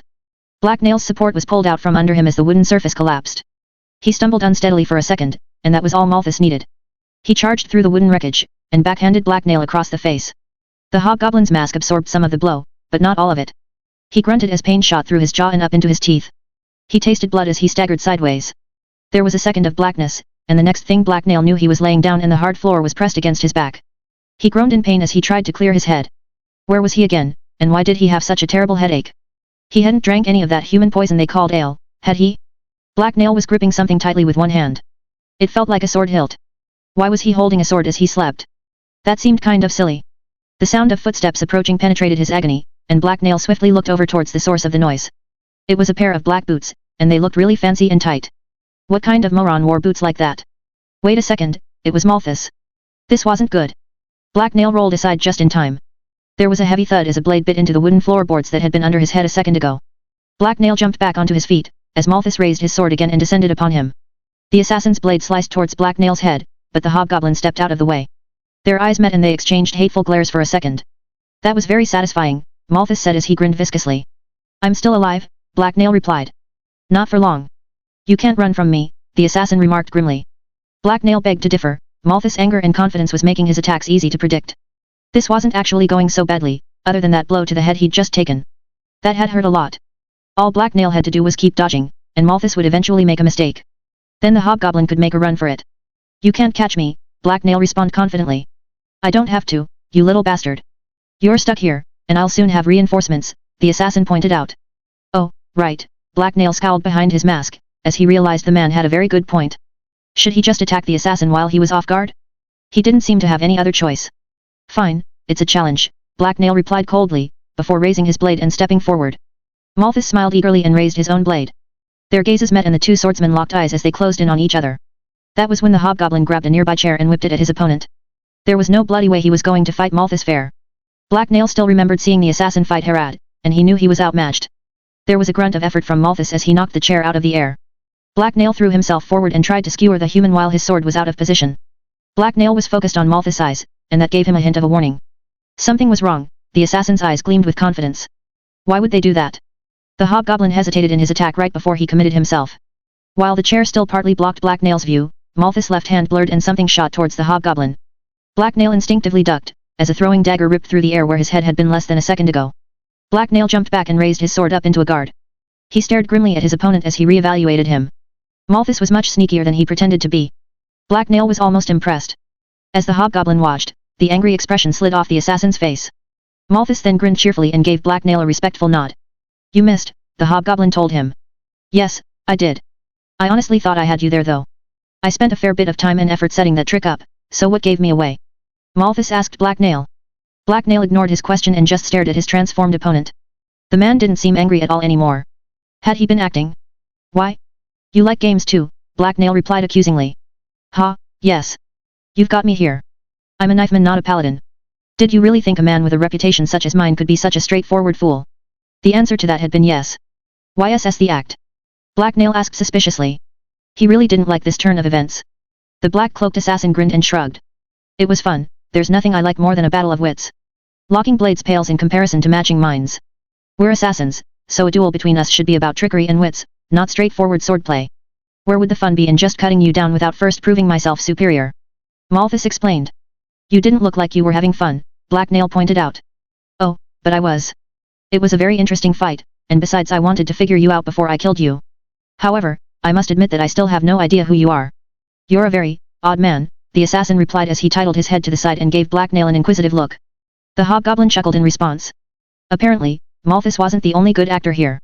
In fact, Black Nail was obviously by far the better actor. He was pretending to be a completely different species. Wrong, you're very wrong, he replied cheerfully. The assassin frowned when Black Nail spoke, and he looked him over again. I don't care what you say, you're not a woman, he remarked. Black Nail laughed again. If it was the assassin's curiosity that was keeping him from attacking, then Black Nail was going to give him a mystery. Malthus had been a dangerous opponent even when he'd been acting like an idiot. No, not a woman, not a man, nor a child pink of flesh, the hobgoblin sang out tauntingly. But you can't deny being weird, Malthus replied as his eyes narrowed and he continued to look Black Nail over. He appeared to be deep in thought. Fine, you win. I have no idea what you're talking about, but I should probably stop letting you stall. I can always figure it out after I've killed you and stripped that mask off your face, the assassin told Black Nail a few seconds later, as he brought his blade back up and stepped towards him. The hobgoblin had much preferred it when the man had acted like an idiot. He needed a new plan, and he was running out of time. He had to somehow escape, and do it without getting a knife in his back. Just then, there was a creaking noise as the door behind Malthus opened. Both the combatants slowed as they waited to see who was about to enter the room. Horse stink, Black Nail cursed, as 3 more assassins entered the room. The black-cloaked figures swiftly started fanning out in an attempt to surround him.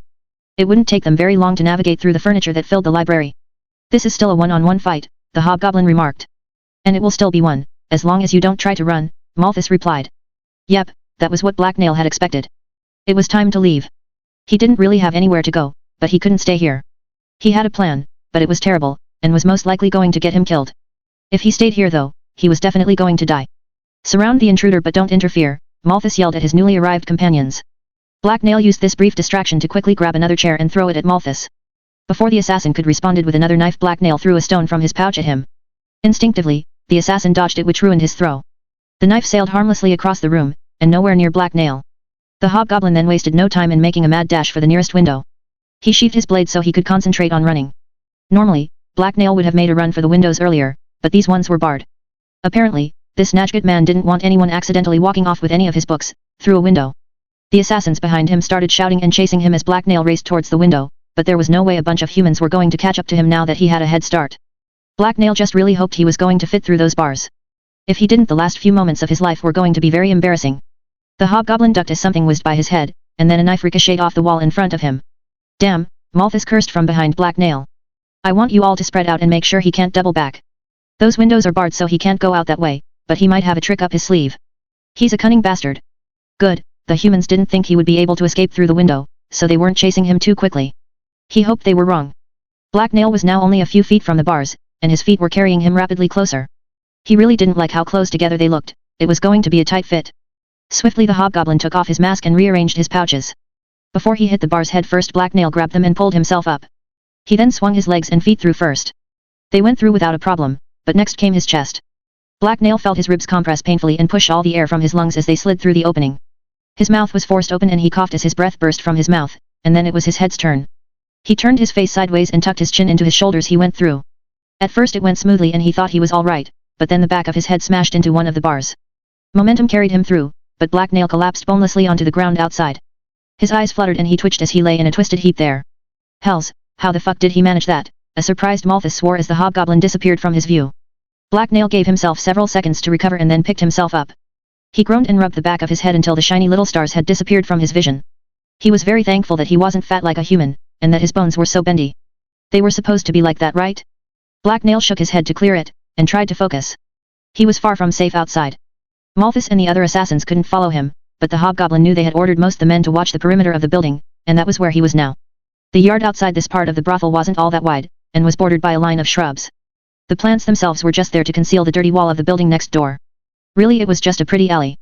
There was nowhere for him to hide out here. Autumn had even stripped most of the leaves from the bushes.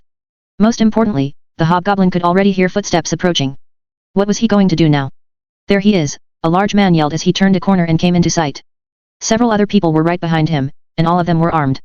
The hobgoblin hissed in aggravation as he saw enemies began to approach from the other side of the narrow yard as well. He was faced with walls on 2 sides and hostile humans on the other 2. He'd known that there would be lots of enemies outside, but had been hoping to spot an escape route through them. There wasn't one though, and that left him with only one option. Black Nail sprinted away from the window he'd just come out of, and then turned around and sprinted back towards it. Right before hitting the wall of the brothel he flared his elixir and jumped as high as he could. His outstretched claws found purchase and he managed to catch hold of a second-story windowsill. He had nowhere else to go but back into the brothel. Black Nail smiled smugly as he pulled himself and began to climb up the wall. There was no way any of the big fat pink humans below would be able to follow him, so he was safe for a little while. That was when a crossbow bolt slammed into the wood beside his head. The stunned hobgoblin stared wide-eyed at the vibrating projectile for a split second, before his gaze automatically turned towards the shooter. Below him a purple-vested guardsman was reloading a crossbow, as other human thugs gathered around him. Damnation, you missed.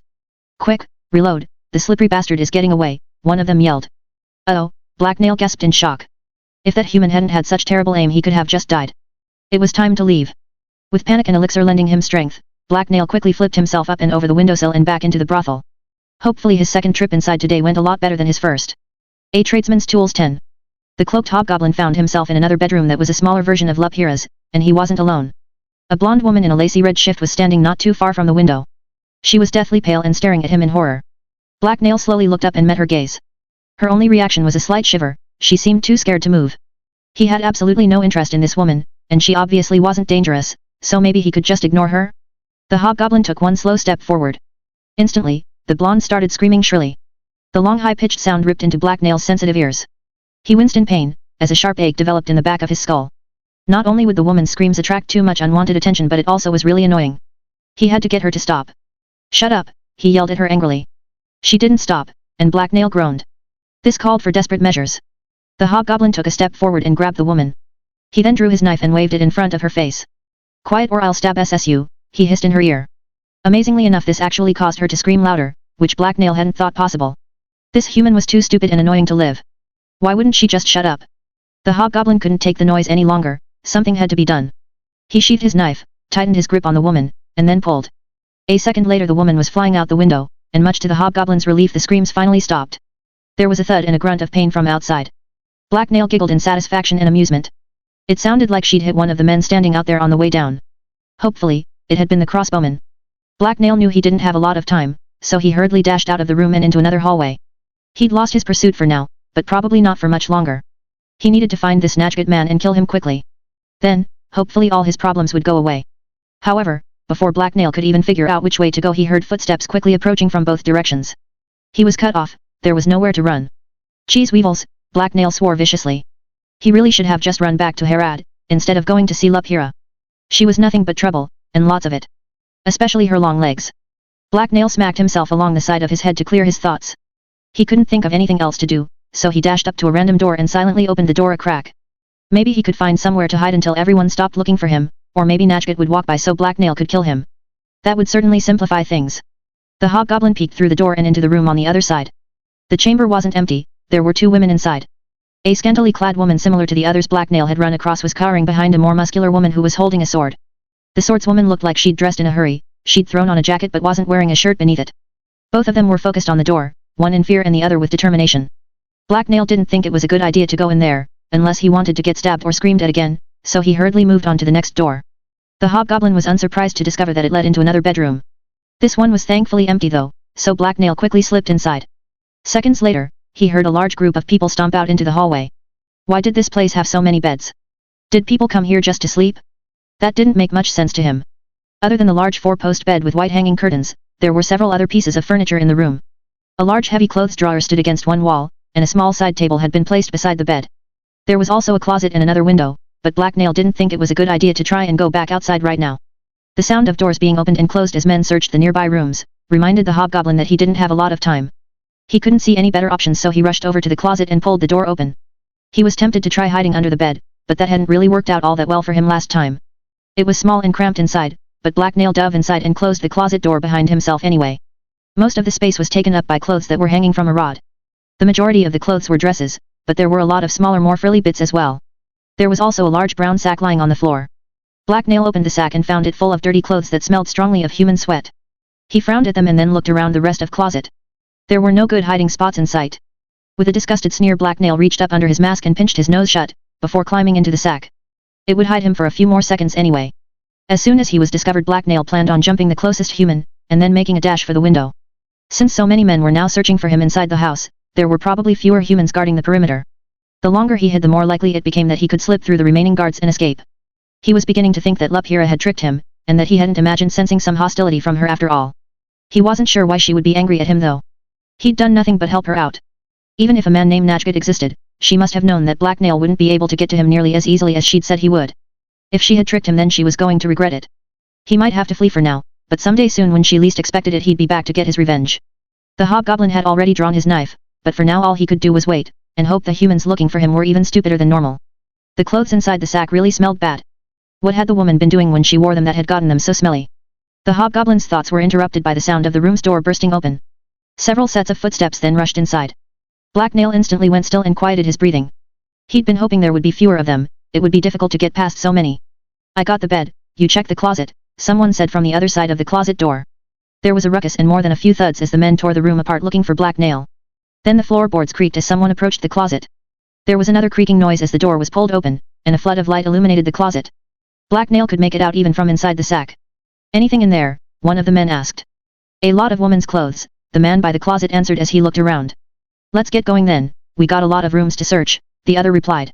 1 second, I should check this sack, the first man said. The man's shadow blocked the light as he reached towards the sack. From within his hiding spot Black Nail tightened his grip on his knife. The second the man looked in the sack he was going to get a knife in his eye, and an angry hobgoblin in his face. You think the faceless assassin is hiding in a whore's laundry sack? He's probably on the other side of the building by now, the second man chuckled in amusement. The first man paused. His hand was hovering only inches from Black Nail. The hobgoblin's heart started pounding as he readied himself to attack. Malthus told us to be thorough, and check everywhere, the closer man told his companion.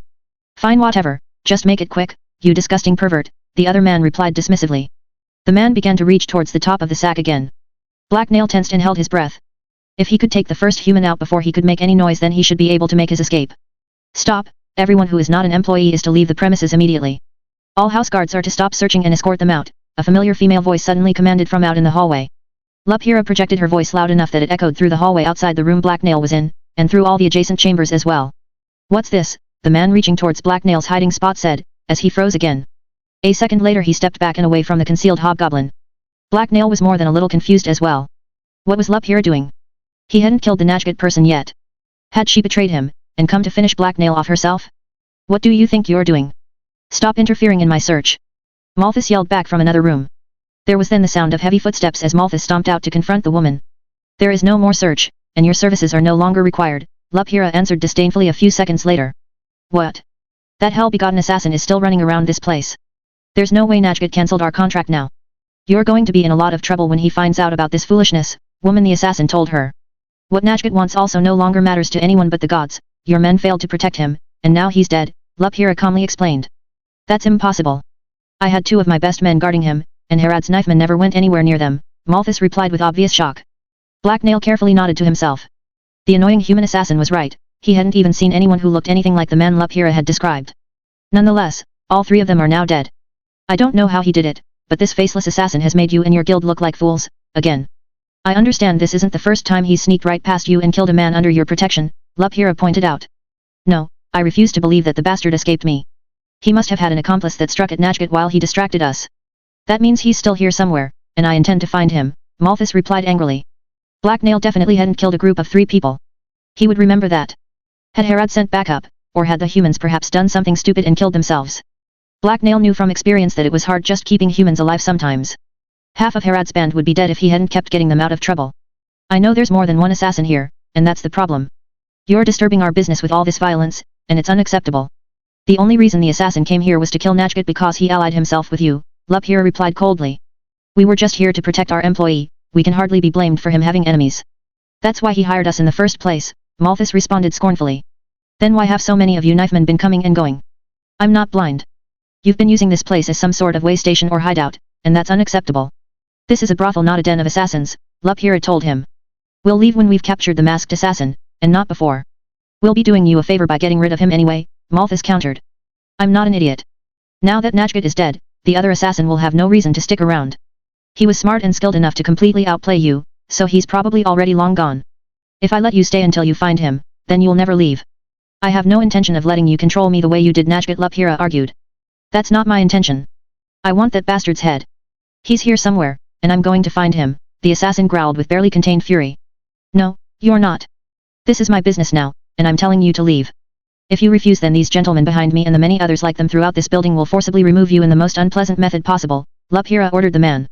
We could offer you the same deal we gave your boss, Malthus pleaded. Frankly, even if I required your services, and I don't, I doubt you could deliver on any promises you made. Your track record lately has been truly pathetic, the new mistress of the house told him dismissively. You'll regret this, the furious-sounding assassin hissed. I doubt it. Now get the hell out of my brothel and don't come back, unless it's to spend your coin on our services, Luphira commanded him coldly. Muttering and the sound of footsteps filled the entire floor as all the searchers started giving up and leaving. Black Nail was relieved when the man closest to him walked away and shut the closet door.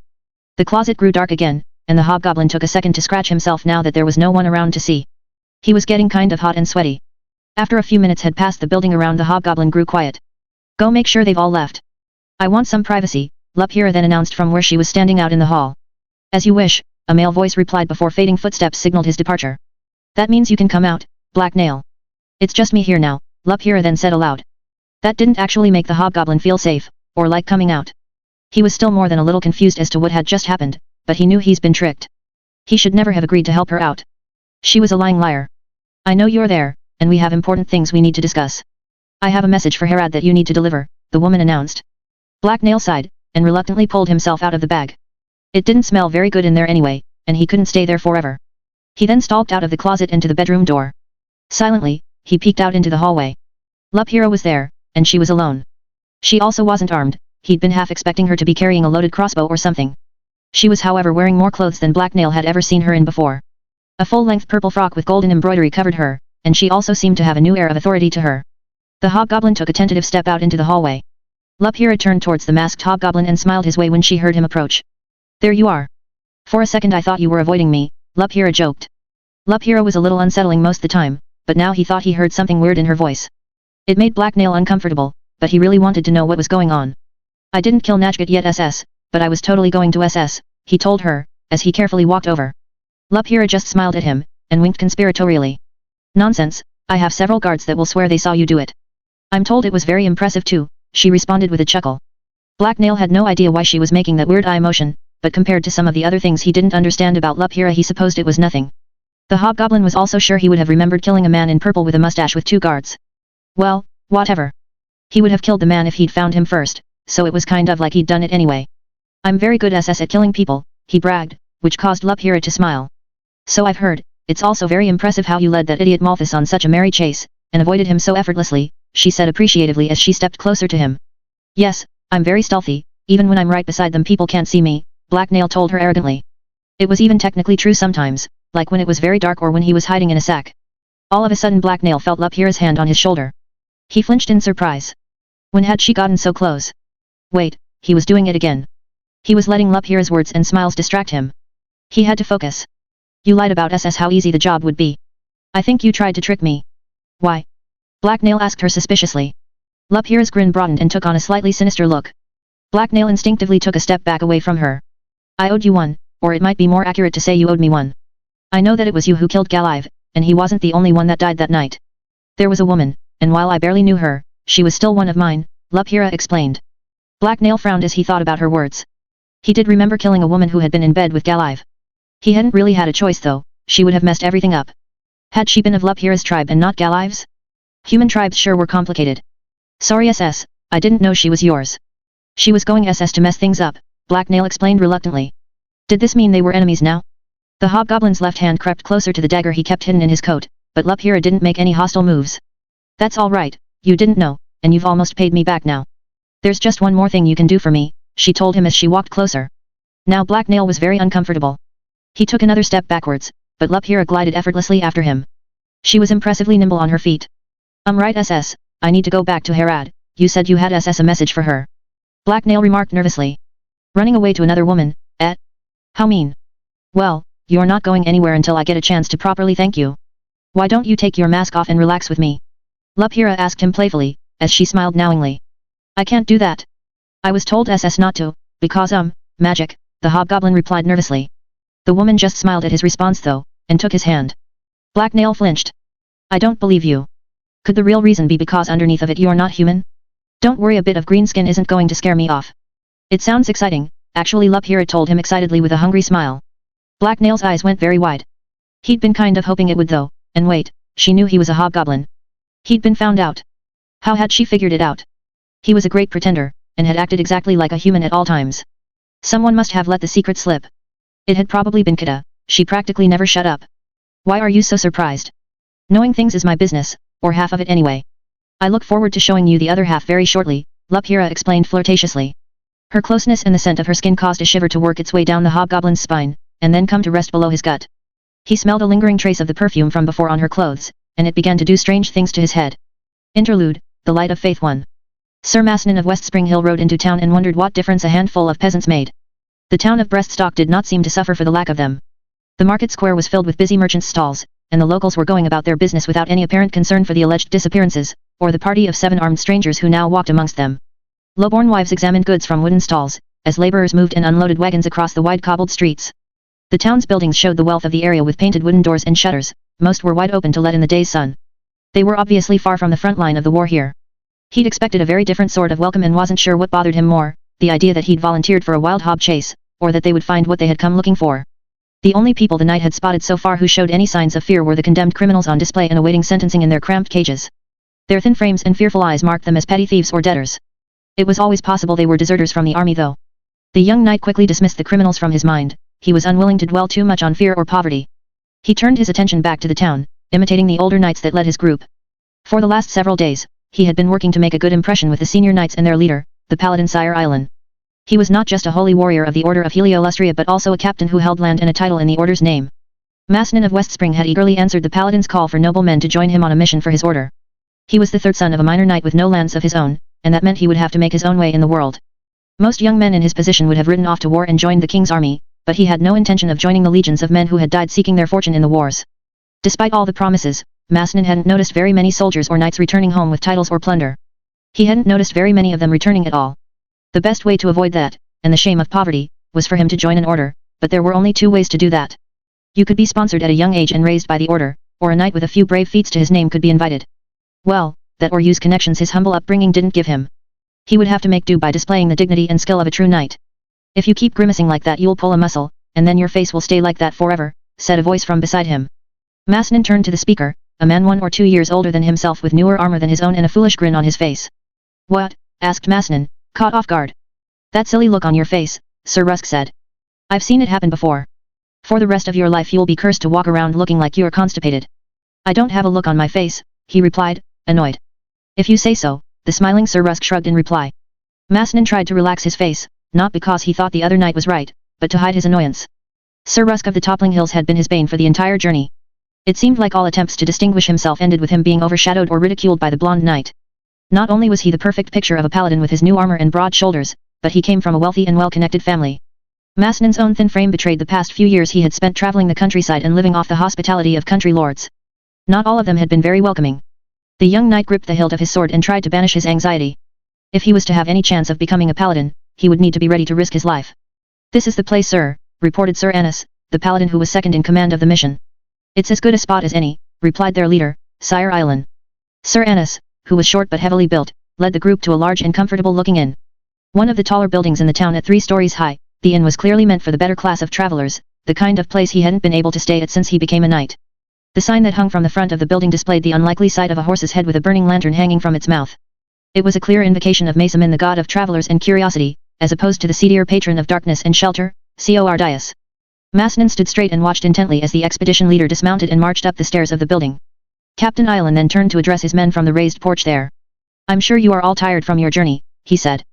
We have much work to do tonight and many things left to do before then. Annis and I will invoke the writ and round up some support in preparation for tonight. I expect you all to be ready to go when we return, but other than that you gentlemen can relax and prepare yourselves. We should be back well before dark. With that said, the paladin turned and left. Annis followed behind him. The other riders began to dismount and tie up their horses. Those knights who had squires handed their mounts over to them to be taken away, and Masnin gave his to a nearby stable boy. Finally, said Rusk as he led the others inside. I thought we'd be riding all day and night without rest. Masnin didn't reply. He considered it unseemly for a knight to complain or engage in idle banter. They entered the inn and found it full of customers enjoying the common area. He and his companions all made their way to the bar, where a large and friendly man assured them he would handle bringing in their possessions and make sure their horses were taken care of properly. Despite the friendly and professional atmosphere, Masnin couldn't bring himself to let someone else handle his possessions unwatched. He had little enough to steal, but that only made his scant belongings more precious to him. He walked back outside to watch. The stable boy ignored the young knight as he did his work. Masnin grabbed his bag and was just about to leave when he heard the sound of the shutters being shut and locked. He turned back to the stable boy and saw him do the same thing to the stable doors. He frowned. It was already uncomfortably hot in the building. Do you usually shutter the windows during the day? Asked Masnin curiously. It's a bright and warm day today with a few hours of sun left. The boy stopped and looked embarrassed. I just don't want to forget, he replied.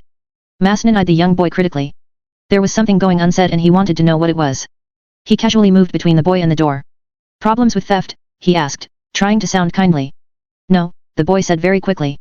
I was just told to make sure is all. Masnin had been in enough stables to know this was far from standard practice, especially in such a thriving little town. Wheels turned in his mind, perhaps the missing people hadn't gone as unnoticed as it seemed. Oh, why is that? He asked. Just said to make sure. Been doing it for a week.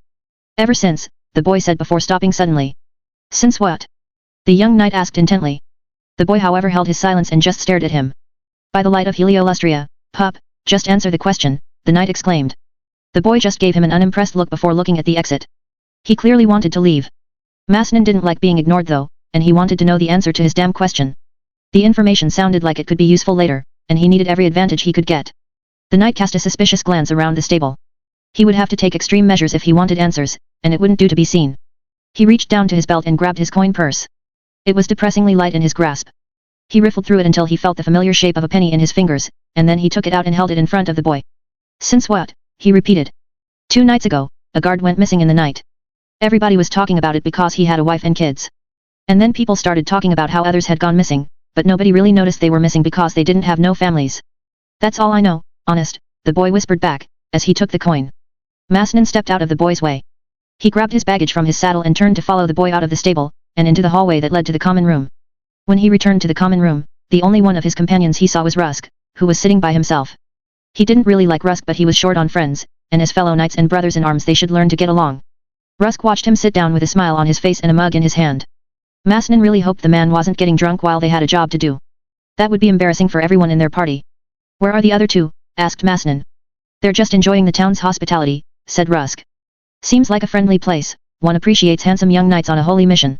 You didn't go with them? Masnin asked with a raised eyebrow. From what he'd seen of Rusk the man wasn't one to pass up an opportunity to have fun. Good things come to those who wait. Rusk said as he gave Masnin a look over. You're decent looking enough in a tall dark and broody kind of way. With the number of friendly young women around you should have no trouble finding companionship yourself. Are they just friendly? Masnin asked inquisitively. You suspect a sinister plot? Rusk replied with a smile. I suspect that everyone here is not as carefree as they appear to be, and a companion who's handy with a blade might be more important than good looks, the other knight answered. Masnin took some small pleasure in Rusk losing his smile. Had's horn, the blonde knight said miserably. And I thought the most difficult thing I would be called upon to do today was choosing a bed companion. Not likely, sighed Masnin. We're probably going to be hunting ghouls. An hour later, Ailan returned and set them about their work. The paladin didn't mention what investigation he had done but his preparations were obvious. The main streets of the town were lit by braziers and torches. Masnin noted that the largest braziers were decorated with the markings of Heliolustria, the god most opposed to ghouls. The veteran paladin clearly believed that there were ghouls about, and Masnin had no reason to doubt him. He paired Rusk and Masnin together and assigned them an area of the town, a dark patch of twisting alleyways. The winding streets stopped the light from shining far and the untidy buildings that lined them cast shadows across every surface. They were to patrol it together and summon aid with a horn if they encountered anything. Under no circumstances were they to split up or leave their area unless summoned by another horn. Armed only with their swords and torches they walked the streets. Masnin would have preferred a silent vigil but that apparently wasn't an option. What did you do to piss off Ailan? Asked Rusk for the 3rd time. Perhaps him giving us the most difficult patch is a sign of trust, returned Masnin with obvious annoyance. Why did it have to be him who'd angered their leader? Rusk's behavior was much worse than his own. If anyone had done something wrong it had undoubtedly been him. Ha! More likely one of your brothers once bedded his nephew's wife, said Rusk as his eyes peered out into the dark. Or one of the other knights is his nephew and he's removing the competition. Sire Ailan is a holy knight of Helio, and I'd appreciate it if you didn't besmirch the name of my happily married brothers, Masnin replied angrily. Rusk started to say, but he fell silent as they both heard a scratching sound. The 2 young knights stopped moving and considered the darkness around them. Neither one of them could see very well. There could be anything out there. Masnin moved his torch slowly, trying to illuminate as much of the street as possible.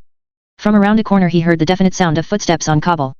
After a moment of hesitation he dashed forwards and around the corner. He heard Rusk swear lightly and follow him. Turning the corner revealed a dark humanoid shape facing away from them. Masnin caught up to it quickly and readied his sword to strike, but something shoved him lightly from behind and sent him stumbling.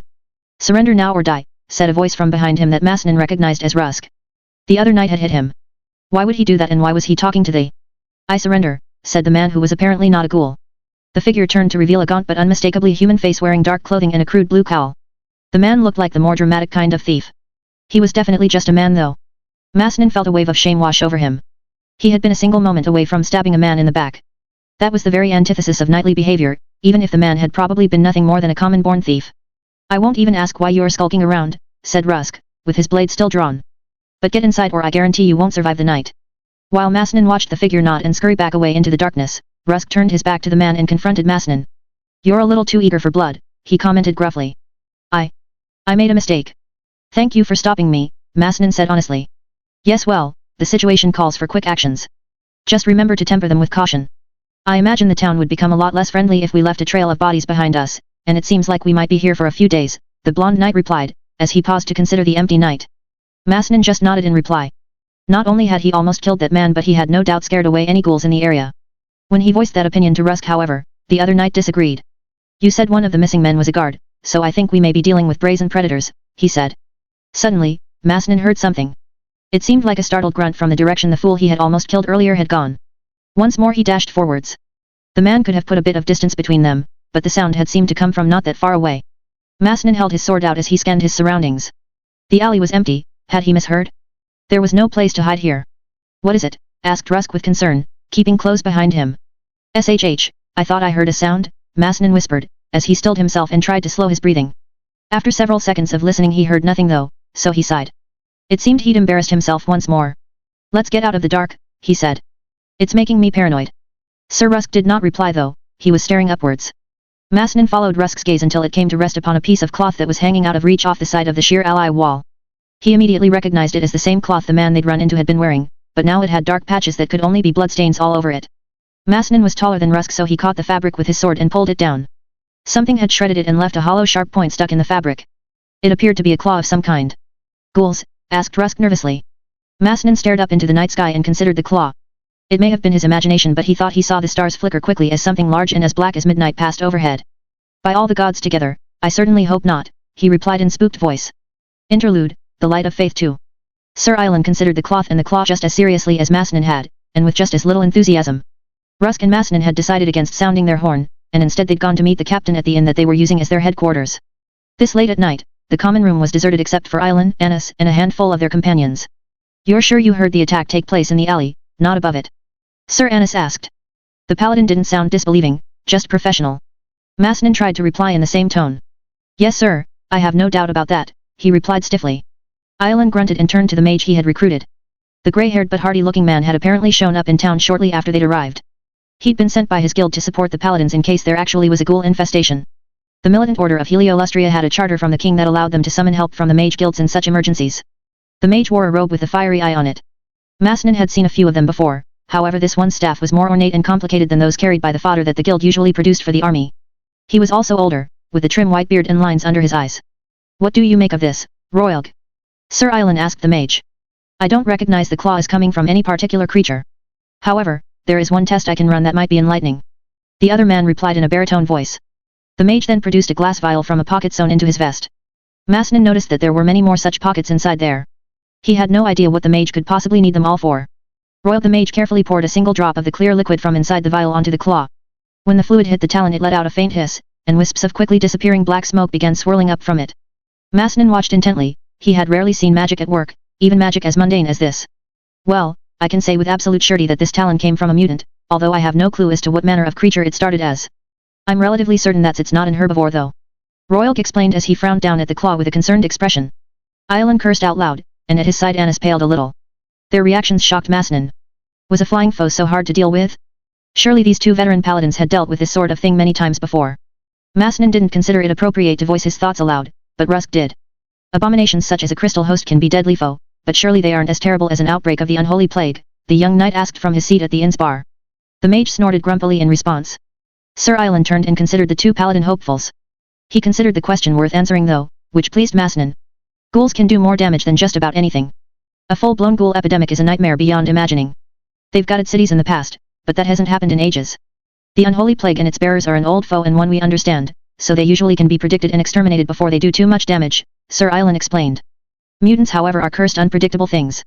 They might, like this one, kill only one person a night, but stopping a powerful beast such as this is much more dangerous for the hunters. So far all we know about this thing is that it's a night hunter with claws and a taste for human flesh, Sir Annis added. We know it flies, interjected Masnin. He had seen enough to know that. Do we? Asked Sir Island. Then he smiled benignly at Masnin's answering frown. I don't doubt your word, but crystal hosts can be tricky. Can you say for sure that it doesn't levitate, walk on walls like they were flat ground, or turn invisible? The older knight clarified. Those are real possibilities, asked Masnin in shock. He didn't like considering that the gods would arm the enemies of humanity with such strange and powerful abilities. Had the creature really flown away? Now Masnin couldn't be so sure of what he'd seen or assumed. Beside him Rusk looked just as shocked as him, which made Masnin feel better. Apparently, he hadn't been the only one ignorant of all this. All of those abilities have been documented by the guilds. Information on mutants is one of the few things shared amongst the guilds, answered Royalk. So we will need a new plan for tomorrow night. This creature has already proven that the patrols are useless, and they were undertaken with ghouls in mind anyway, Sir Anis told everyone. What do you suggest we do instead, then? Sir Island asked his subordinate. I believe that tomorrow night we should get everyone off the streets, every last blackguard and streetwalker. Then, we bait the creature and lure it into a trap. Bait? I can think of only one thing you could use to bait this man-eater. That seems like a deadly task, considering what we know about the creature. I doubt you are volunteering yourself, commented Sir Island with a raised eyebrow. We could use the condemned in the square, Sir Anis replied stonily. The older paladin's face showed no remorse at using living men as disposable tools. Sir Island looked thoughtful, but also more than a little reluctant. He didn't seem completely comfortable with the idea of using men, even criminals, to lure the beast into an ambush. Masnin couldn't read the mage's face at all. Masnin himself frowned as he considered Sir Anis' plan. It seemed like it might work, no one was offering any other options, but there was a serious problem with it. It wouldn't give Masnin a chance to prove himself, and he desperately needed to show these men his worth. I volunteer, offered Masnin, surprising even himself. The others all looked at him in surprise. Rusk seemed particularly shocked, and was looking at Masnin like he was crazy. Maybe he was, or maybe he was just desperate. He couldn't live the rest of his life as a knight-errant. The constant traveling and dependence on charity was already wearing him down. We already know it'll target armed men, because it killed that guard. The plan has a better chance of success if the bait can fight. If we use the criminals, it might just snatch one up and disappear, but it'll find a trained and armed knight a much more difficult target, he explained reluctantly to the other knights. Sir Island gave the volunteer a long look, taking his measure. Masnin returned the look, and did his best to look stoic and brave. He wasn't sure how well he succeeded. Fine, I accept your offer and acknowledge your courage, proclaimed Island. Heliolustria's blessing on you. May the sun god shield you against this creature of darkness. You're going to need it, Masnin heard Rusk mutter quietly. The young knight didn't get a lot of sleep that night. He spent the next morning and afternoon thinking about all the things that could go wrong with the plan. They didn't even know what the beast looked like. Masnin was up early the next morning to help the paladin set up the trap. When dusk finally came and darkness blanketed the town, Masnin found himself sitting alone in the middle of a small unlit square staring into a large brazier filled with water. He cursed his courage and the fate that had led him here. The brazier had been Royal's idea. He'd raised the possibility that the creature wouldn't attack if its prey kept checking the skies for it. So he'd proposed using the reflective surface of the water as a mirror. In it, Masnin could easily make out the stars above him. The young knight sighed. As last sights went, he supposed the reflected night sky was a decent one. If only he could be sure that it wasn't full of evil mutant beasts that wanted to eat him. Masnin strained his hearing as he watched the reflection of the skies. Listening not only for the monster, but for the reassuring sounds of his companions and the town guards hidden away in the homes and shops around him. The plan was that when he engaged the monster, sharpshooters would fire on it from the windows above. Royal was also around, but he hadn't participated in the planning. He'd just said that he would do whatever was necessary. That hadn't reassured the young knight. In fact, it had almost made him think the mage was going to set the entire square on fire. He was a hard man to read. As Masnin pondered all the ways he could die within the next few hours, he felt an odd tingling sensation on the back of his neck as his hair rose. Instantly, he concentrated on the reflection in the brazier, and noticed a patch of stars flickering up in the sky above him. He rolled. Not forwards, but backwards to his knees as an acrobat might do. As a country knight, he'd been hunting enough to know that even the dumbest predators would try to predict how their prey would dodge them. Now, he screamed, as he prepared himself for the worst. It was a wasted effort. Standing before him was a creature seemingly made of living darkness that stood a story tall. It had swooped into the square without a sound and, having missed him, spun around with speed that was just unfair in a creature that big. The unseen thing seemed to swell and contract in size as it moved to strike him. It almost seemed to be a living shadow as it rose like a black wave to sweep him aside. His gut clenched with fear as he realized he wouldn't be able to block the blow. Luckily, the attack never came. Instead, a swarm of quarrels buzzed through the air and into the shape. The beast didn't make a sound as it contracted back into itself, withdrawing. Just as soon as it had shrunk, it swelled again, and somehow the writhing black mass launched itself upwards and into the sky. A gust of dusty wind swept into Masnin's face and forced him to shield it with his arm. It seemed like the creature was going to escape when a loud crack filled the air and the unseen thing suddenly was thrown into the side of a building. The wooden wall the creature was thrown into wasn't solid enough to stop it. With a snap, it burst through, landed inside the building, and disappeared. Masnin's allies were busy though. A dozen armed men streamed out of the nearby homes and into the square to stop the creature from escaping. Masnin moved to join them, stopping with the rest just short of the building. No one moved to enter it though, as it was filled with an eerie and unnatural darkness. Even as men began lighting the braziers and lamps outside on the street, the flames failed to penetrate the shadows. Aside, came an authoritative voice. It was the mage Royalg, who no doubt had been the one who had grounded the creature so dramatically. The mage walked up beside Masnin and frowned at the darkness. Quick as thought, his hands played along his staff like a musical instrument. His seemed to shift and change shape under his hands, and seconds later a stream of bright light burst forth into the building. It failed to illuminate anything, if anything it only defined the darkness more. There were mutters of fear and shock from the guardsmen and even some of the knights, as they realized the inside of the building was impervious even to his magical light. It almost seemed to be a pitch-black wall that you could reach out and touch. There were murmurs of fear and whispers of demon from the men. Masnin himself felt a cold fear in his chest as he stared into that lightless abyss. If ever a true demon walked the world, it was this creature of darkness. Fear not darkness. Do not waver before uncertainty, proclaimed Sir Ilan the Paladin as he approached the darkness. It's just a mutant, and we've cornered and wounded it now. The darkness only hides it, it does not protect it from our steel. Fire into the building and finish the thing off, he proclaimed. His words had an effect. Men pressed forward and drew strength from each other. Masnin let out a breath he didn't know he had been holding. He relaxed slightly and got ready to move again. He still needed to impress the paladins, volunteering wasn't enough, he would have to actually engage the creature. The crossbowmen were still in the windows of the square. Only Sir Anis was in position to fire into the building. He raised his crossbow and fired. Nothing happened. With a practiced motion he reloaded and was about to fire again, when quick as thought the darkness flowed over him. He had just enough time to begin raising the crossbow when it engulfed him. There was a terrible scream and a wet tearing sound. Masnin jumped in shock and took a fearful step back. It had killed the paladin so effortlessly, and he was probably next. Men cried out in shock and quarrels were fired desperately at the living shadow. Royalk sent a wave of fire into it without apparent effect. It only illuminated the scared faces of the guardsmen with flickering orange light. Masnin saw the dark creature subtly swell in the mage's direction and knew it was considering the mage. If the creature got to him then the fight would be over. The guards would surely flee, and they might be right to do so. The living darkness showed no weakness or fear. Should he retreat? Nothing they'd done had seemed to work at all. Retreating was probably the smart thing to do. What would he be running to, though? No, he couldn't run. I would be better to die here with honor than to shame his family by fleeing. He sprinted forwards at what he could only guess was the rear of the creature, and raised his blade. With a primal roar he unleashed all his pent-up frustration and terror and channeled it into one attack. If he was going to die then there was no point in keeping it all bottled up anymore. The edge of his sword sliced into the shadow and kept going. His heart missed a beat and he despaired. Just like the rest of his life his death would be pointless. A sudden tug on his arms brought him back to reality, his blade had found purchase. He'd hit something. His relief was short-lived, the shifting darkness before him spasmed, and then reached out to envelop him. A second later, something slammed into him, and he was sent flying through the air. He landed hard, and his armor scraped against the rubble and cobblestone that littered the street. Masnin didn't know how long he lay there stunned and staring up at the night sky, but when he finally got to his feet he found the situation had gone downhill. Royalk was down, and lay crumpled up against a nearby wall, while a guard stood over him protectively. Masnin wasn't sure why the creature hadn't finished the mage off.